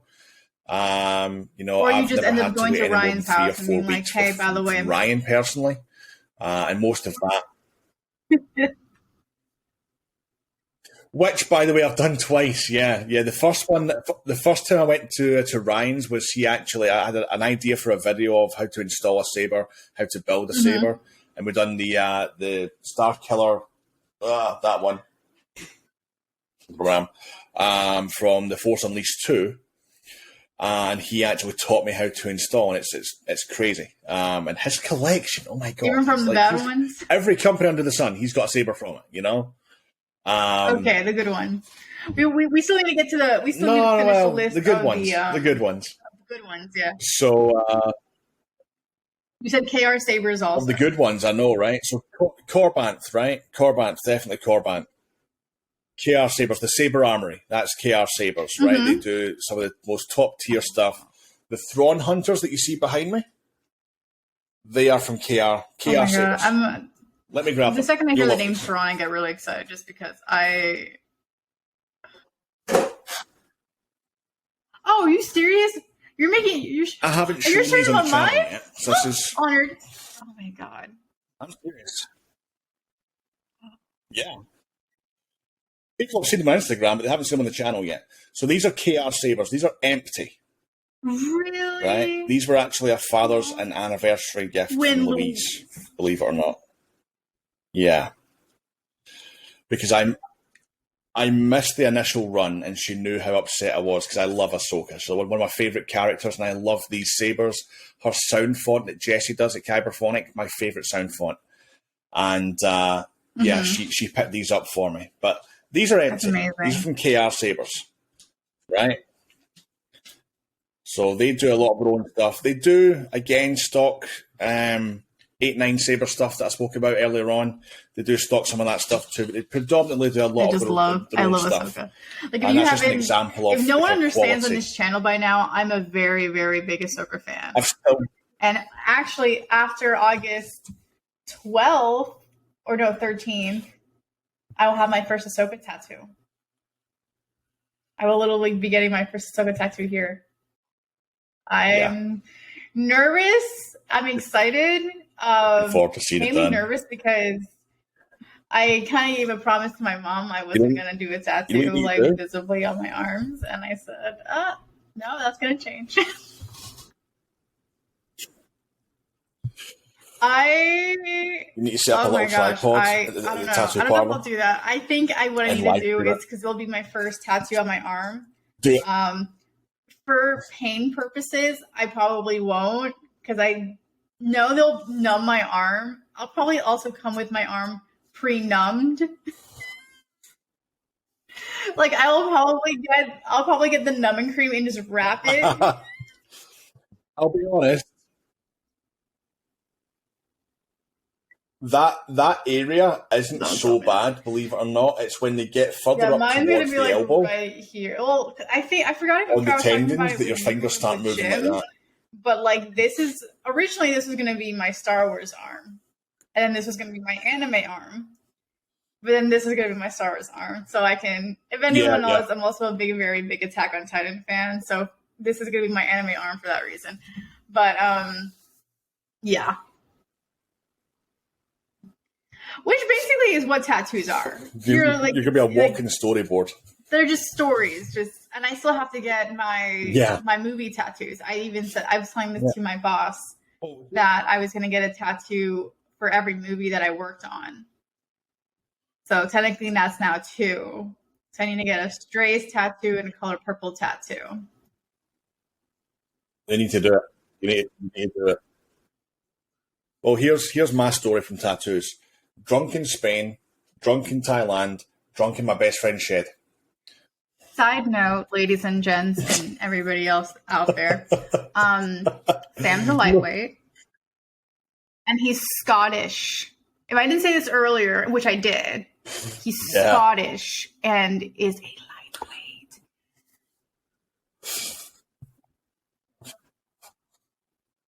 I'm not gonna lie. Were you on the stream where I'll finish the list in a second. So I'm still thinking. I'm still trying to prioritize in my head. But were you on that stream where I'd drank 3/4 of a bottle of scotch? I felt completely fine, and then Louise retrieved me. at like 8 a.m. and I couldn't stand I don't up. think so. Was this like a year ago? Were you there?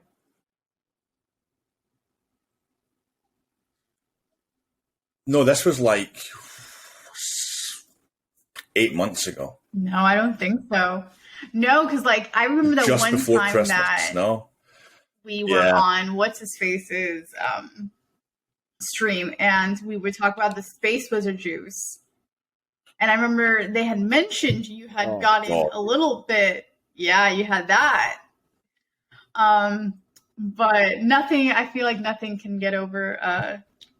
If you saw Sem's Nerds live stream a couple weeks ago, it was the Q&A of Kenobi that we did, and I may have taken something or took something. What was that?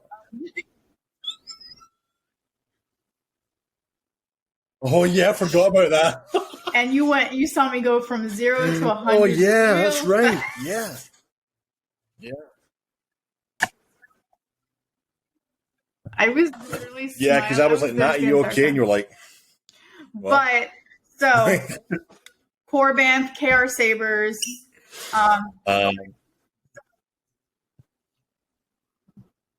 Corbanth, KR Sabers. Corbanth you can get installed and empty sabers from. KR Sabers, generally it's just the empty hilts. And then you can either A, have them as shelf cleans, or if you want to install them, you contact an installer. CC Sabers?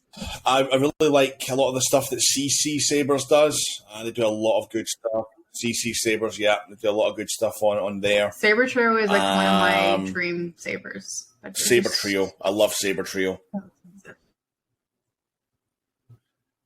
The thing with Saber Trio is they don't do like all custom any replica helps. Like their cross guard, which would be very similar to Kylo Ren's lightsaber, is not even Kylo Ren's lightsaber. It's just it's a custom cross guard saber, which is which I think to me gives them a very uniqueness compared to other companies because they don't sell replicas. It's very custom, and they etch weather. Oh my god, they do it all. Like they do everything. But they are pricey. Yeah, they definitely are. Like they really are an enigma definitely something that like in the community because they get a Saber Trio. It's because I have saved the money for a Saber Trio. Like the one that I really, really want is a Profi Solo Guard weathered acid etch. Like if it could be like this might be a little bit this might be combining my two favorites into one, but if it could be like customized with Attack on Titan on it, no, but that's what I'm saying. But like that alone would probably cost me. Oh, they can do that. 800, 900 American dollars. Like that's a company I would spend the money on, but I would have to save it first. So.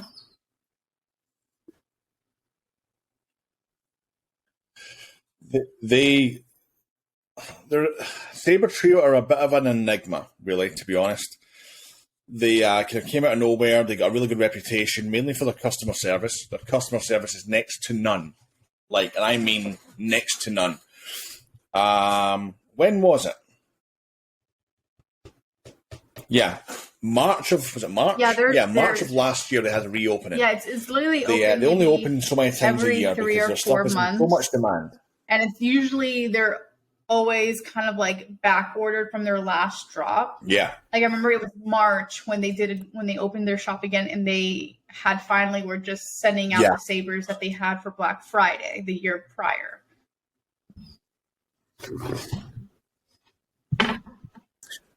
They got murdered though with COVID. Like Malaysia got hit really, really bad. They've gotten to the point now where they're pretty much at the end of their previous run before they open. They'll maybe have a couple hundred sabers left to put out before they start taking orders again. But I mean, like when I went to order last March of last year, there was a problem with the website and I missed out. And I was like, cool. So I DM'd them on it so fast. They sold last March, right? March of last year. They sold something like 600 NeoPixel CFX sabers in 118 seconds. 2 minutes going. And that's how I missed out. But I DM'd them and I was like, hey, just to make you aware, this is kind of what happened. I don't know if it's a problem going forward or blah, blah, blah, whatever. Just making you aware. But a lot of people had done the same thing. So a couple days went by and they responded, went, really sorry to hear that. We'll be in contact soon regarding the next reopening, which was like August. There you go. What?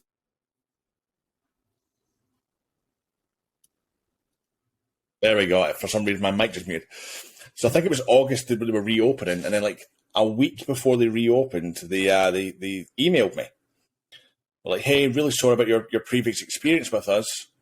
We're holding a very special event a week before we reopen, where we invite you to come and make your purchase before we reopen.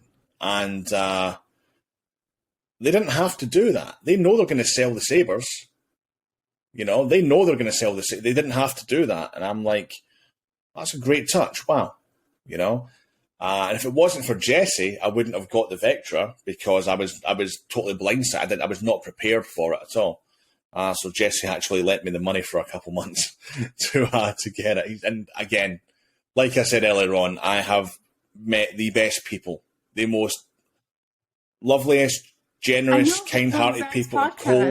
Cole Weathers, like I love that guy so much, man. Yeah, he was his first guest. I thought that was amazing. I loved the episode. I had never actually interacted with Cole ever because he's never been on a stream where I've been on stream with him. So I was just like, I've always kind of wanted to get to know him, and I was finally able to because of that podcast.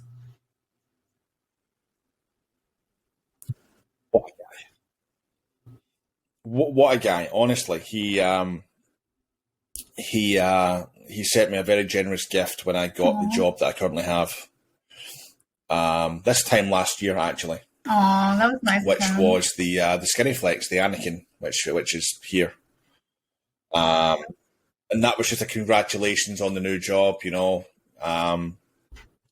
he's just one of the sweetest guys, and he does not just for me, but for a lot of everyone in the community. You know, he sends people stuff like, oh yeah, I'll let you borrow it. And then he sends stuff to people and he's like, yeah, I don't need it back. And you're like, what? Like, he's just, honest to God, one of the sweetest guys. But everyone, Jesse and Kieran and Zach and Carter and Cody and Cole, Jim. I mean, I've been so blessed just to have an awesome, Chris. I love Chris. You know, I just love everyone. You know, everyone's awesome. I've been so blessed, right? But that kind of kid, and it just goes to show, the level of customer service that Saber Trio have and why they're so popular. Even though they don't do replicas, they didn't have to do that. And it wasn't just me; it was a bunch of people were invited to make a purchase beforehand. So if you want to get a Saber Trio, it will cost you. So worth it.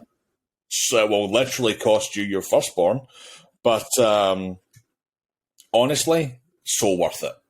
Like the quality, the best sounding saber I have is the Vectra by a country mile.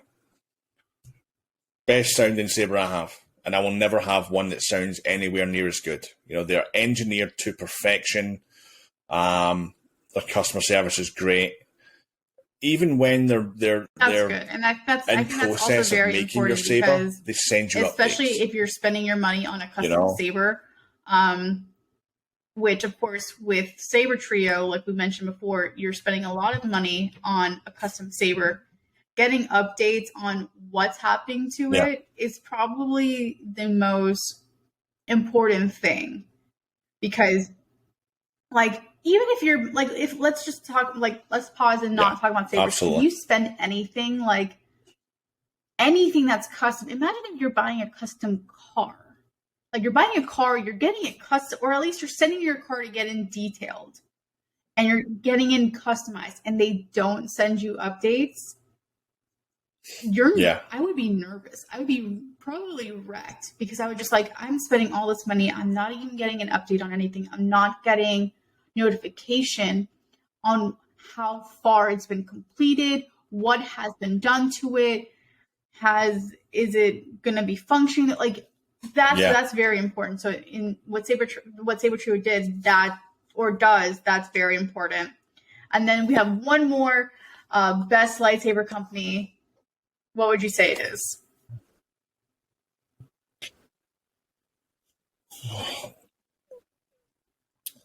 It's so hard, really, because there's a lot of great companies out there. Saber Bay, One Replicas. If you just there's too many. One, there's too many to list. 7. Okay. Right, so you won't get installed sabers from this company. But not one minute, sorry. 7 Chambers. That's the whiskey talking. 7 Chambers. They do some of the best Anakin sabers on the planet. Some of the best Starkiller sabers on the planet. Them and SP Sabers as well. Again, you won't get anything installed from SP Sabers. It's our buddy Sean in Australia.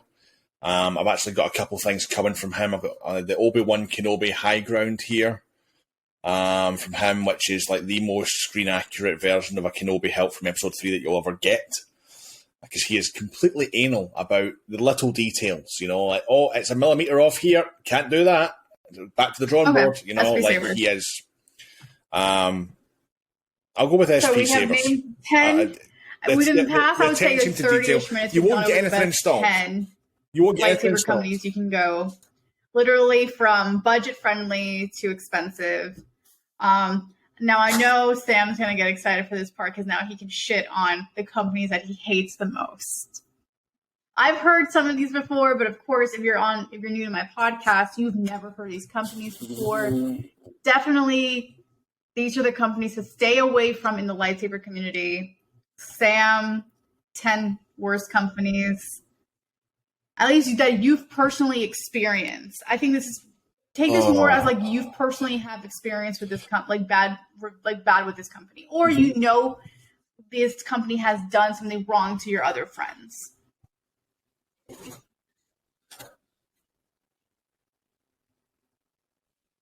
These companies are all going to pretty much be in the kind of Chinese reseller kind of bundle, because there isn't really any bad companies out there when it comes to the higher end stuff. You could say Vader's Vault take the biscuit a little bit with waiting times, but everything's handmade and whatnot. And they've been around for a long time, so I can't bundle them in here. But DX Sabers. They got really popular during the pandemic, during TikTok. People were buying them left and right. Yeah. But it's funny, right?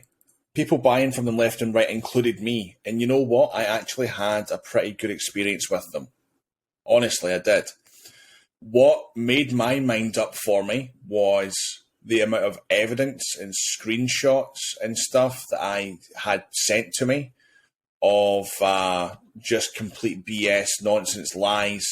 What happened to Jim as well. And Jim was like really, really tight with them. Can you send a saber to a customer? We'll have it back to you in a couple of weeks. He still doesn't have it. And he paid for them. And he hasn't got a refund either. So, yeah. Even though I had a good experience, my moral compass, because of the experiences of others, and it's not just all conjecture or hearsay. It's evidence that I've seen. It's conversations. It's emails. It's DX number one. DMs, number two. yeah. So DX, stay the hell away from it. But I think you said Art Sabers. Number two.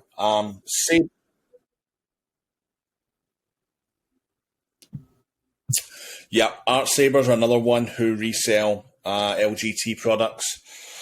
They're based in Latvia. I've got a video on Art Sabers, and it's funny because they denied being based in Latvia, but it says on their Don't you love it website, when or you at least have they did at the receipts? time. I've got screenshots. It's great. It's good fun that they're based in Latvia. And they've got oh, I know, right? I just love it. And they were saying, "Oh, we've got a warehouse in New York." And I'm like, "No, you don't have a warehouse in New York. You've got a drop shipping facility, which is That does Johnny not from Dark count. Wolf. He handles your drop shipping orders. That is not your facility in New York. That is a separate business, right?"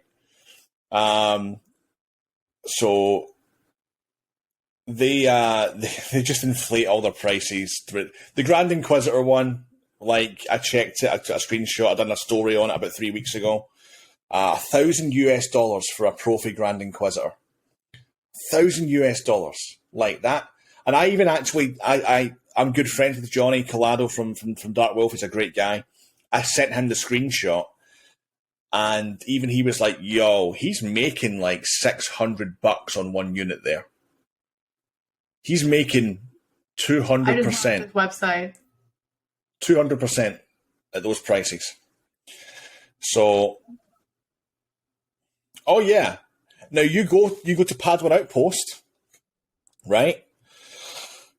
Who stock all of the same products, exactly the same. There's nothing more higher quality about them, right? But that was another one, which I found funny. Another comment was, "Yeah, but ours are higher quality." No, they're not. It's exactly the same product. It comes from the same factory in the same box with the same materials. It's not higher quality. You go and compare Art Sabers and Padawan Outpost, and you'll see exactly what I mean. You go and compare Art Sabers and Dark Wolf, you'll see exactly what I mean. You go and compare Art Sabers and Starlight Sabers, you'll see exactly what I mean. You know,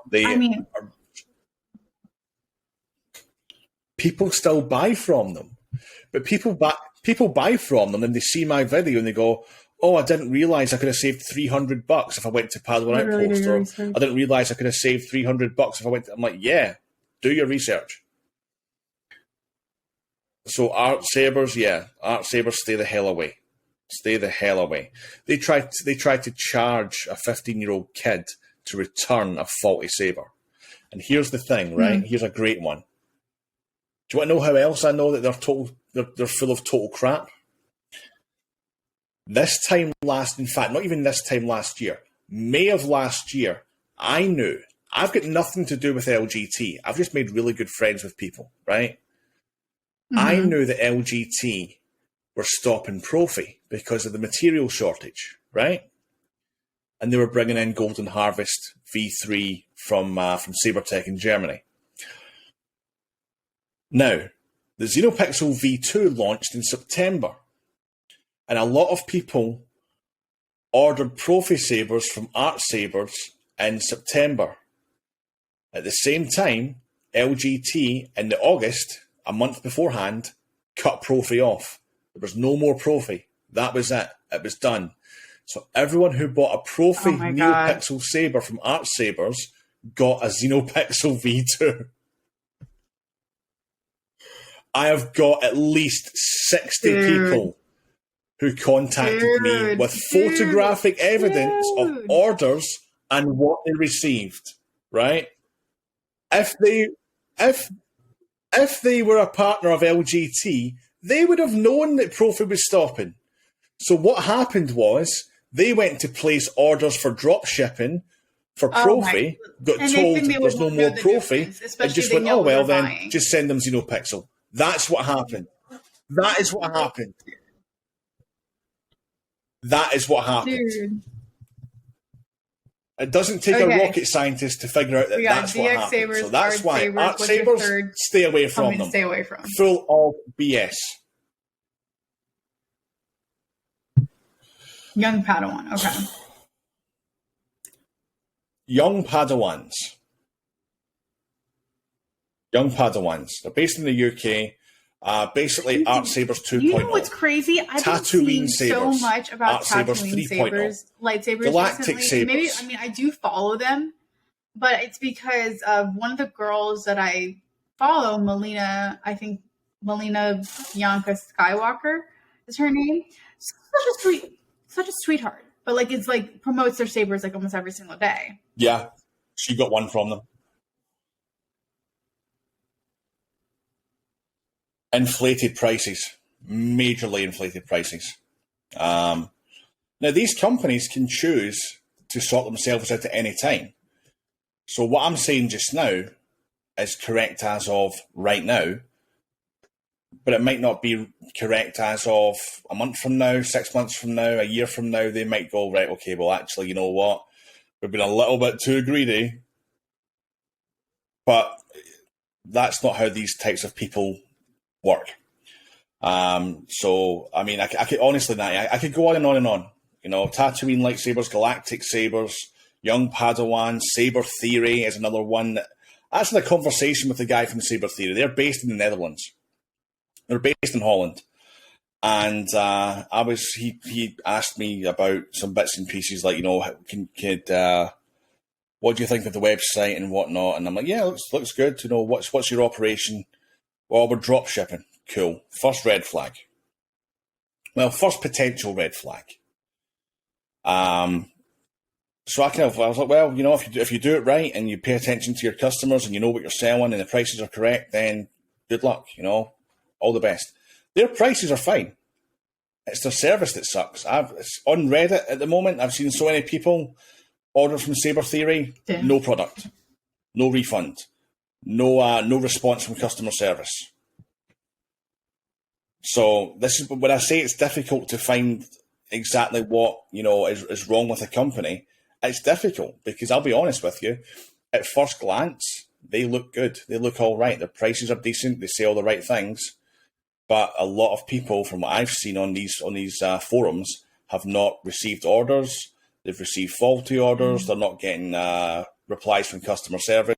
So Saber Theory is another one. I'll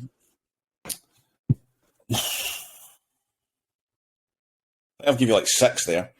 But another one, finally, I don't know. There's too many of these. Saber Pro. Saber Pro is another one of these resellers that just promises you everything and then gives you nothing. You know, I had someone recently actually say, "I got a Xenopixel from Saber Pro." I'm like, "Cool." I'm trying to update it, but there's no SD card. I'm like, right. If there's no SD card, it's not a Xenopixel. What colour's the soundboard? Oh, it's blue. It's not a Xenopixel. Oh, yes, it is. I'm like, no, it's not. It's definitely. Xenopixels come in green and purple. The purple ones are mass-produced and sent out. The green ones are for companies, I believe, can't be 100% in this, but I believe Imperial Workshop, who are another reseller, I believe they have their own green boards for Xenopixel because they put on their own software, which then makes it not a Xenopixel. So it's a 2.0 Saber, they call it. So, yeah, again, just Saber Pro, another one. Anything you see on TikTok. Yeah. That's really, basically all you can do. You know, is do your research. Lightsabers. It's like you got to do your research. And follow amazing people like Sam and other lightsabers. Important you do your research. Content creators that actually take the time to do their research on different companies and do, you know, honest reviews. I think if anything, like, it kind of reminds me when I see a couple of my friends that, you know, they go to premieres and they go to red carpets and they get invited to all these events, and a lot of them are always like, oh yeah, the movie's amazing, and I'm like, but that's not really giving me an honest review. I think you're just saying that because you were invited and you want to keep getting invited, which is fine. That's fine. But, like, you know, people go and spend their money on going to see movies and experiences. And if you're not going to spend the time saying, well, this is what I really liked about it, this is what I really didn't like about it. Like, you know, the trailer must have been amazing, but, you know, the movie or the TV show wasn't and that's kind of like what I would rather an honest review versus you know, and if anything, like, even if companies don't want to hear the bad reviews, you got to hear the bad reviews because you need to know what to make better out of your content.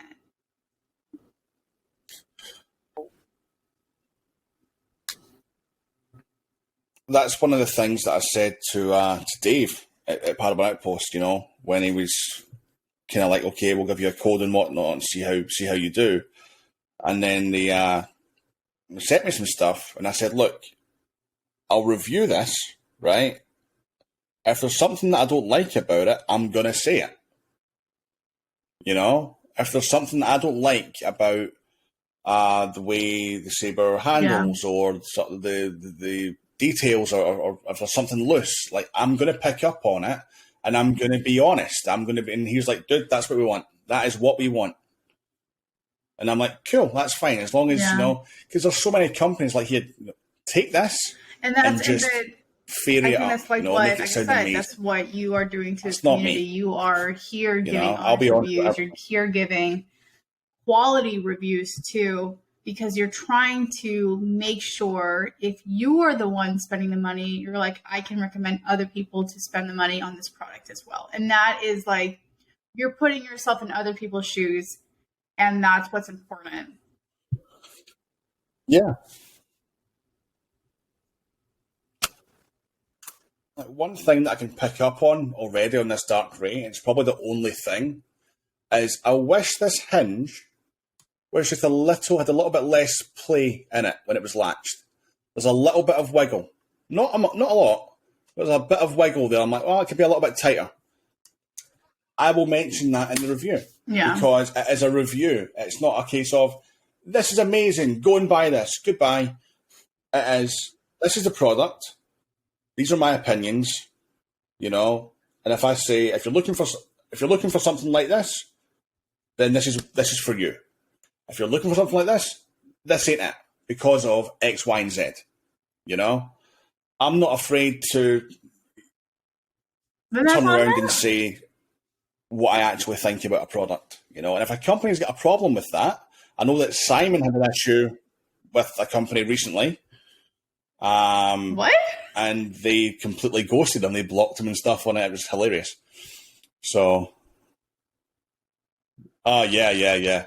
He bought a new Kylo from Sebastian, and he sold his Vader's Vault Kylo, and he basically crapped all over Vader's Vault's Kylo, and they didn't like it. Well, I'm sure they blocked him. I'm sure they did. I'm sure that's what he said. Just to wrap this up, Sam, my friend, my bestie. Well, it's been such a pleasure having you on my podcast. We literally, like, I think I mentioned this last week with Josh, because like we were talking and then we looked down at the time. I'm like, oh, it's been almost 2 hours. And for a podcast, like, that's fine, because podcasts, we're here to just chat and just relax.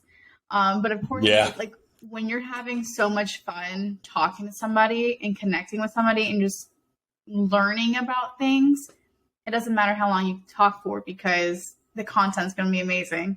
But if you've made it to this part of the episode, thank you so much. Thank you so much for still being here and supporting. And you better have made it I know, part like of the Sam episode. and I were like talking yesterday. Yeah, I was watching last week's episode. I'm still at like an hour into.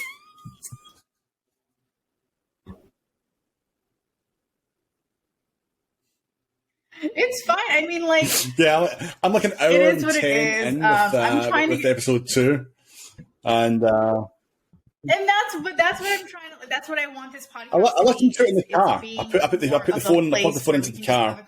People can learn, because you know there are many people like me out there that are Star Wars fans. I don't want I to my family, I am the biggest Star Wars fan. Like, in their eyes, I am the biggest Star Wars fan in their eyes.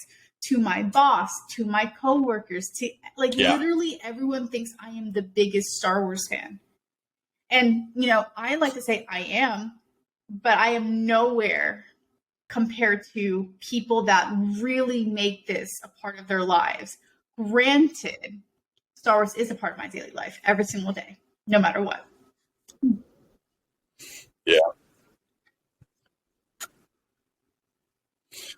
It's funny you mentioned that real quick, because when the first kind of live streams that we were ever doing, my mum was still here during this kind of second lockdown 2.5 that we had in the UK, And I said, "Oh, I've got a live stream tonight with other Star Wars people." And she looked at me with a gin and tonic in hand, right, with the straightest of faces, and went,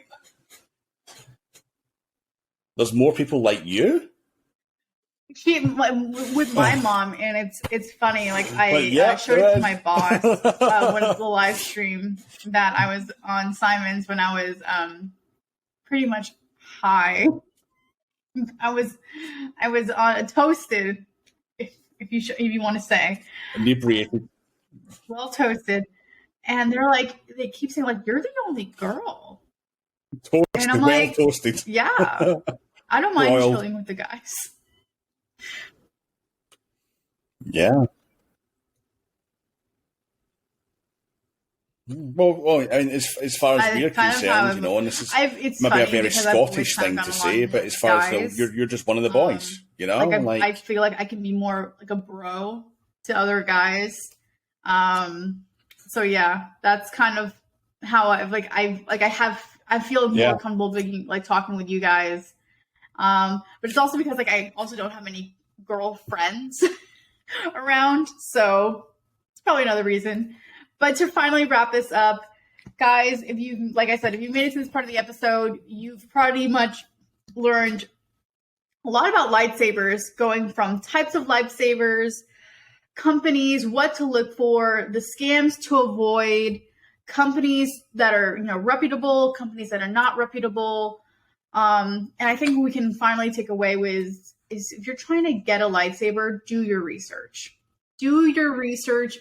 Trust me, it's going to be worth it in the end, because unless you literally have an Amex card where you don't care about how much you spend on it, then by all means, your money is your money. But if you want good quality sabers, do your research. There are so many amazing companies out there with amazing customer service. Follow them on Instagram. Any company that was mentioned in this video, I'll be linking in I'll be putting their Instagram handles or their websites. So don't worry if you didn't remember what name that was there, we'll have it linked for you. But yes, I'll be sure to give Natty some discount codes for a couple of them as well to put there for you guys. And as far as Instagram goes, my DMs are always open to everyone. If you've got a question about anything, you're not sure about anything, DM me. I will get back to you at some point within a day, maybe 2 at most. Anyone can DM me if you don't know about a company, you're not sure about anything at all. My DMs are always open. Please feel free to hit me up, and I will do the best I possibly can to help anyone out. I am having my other friend, we just mentioned him earlier, Sem's Nerd, aka Simon, and we're going to be talking about Star Wars hot takes. So check out next episode. Can't wait to see you guys later. Have a great evening wherever you're at, and may the Force be with you all. Bye!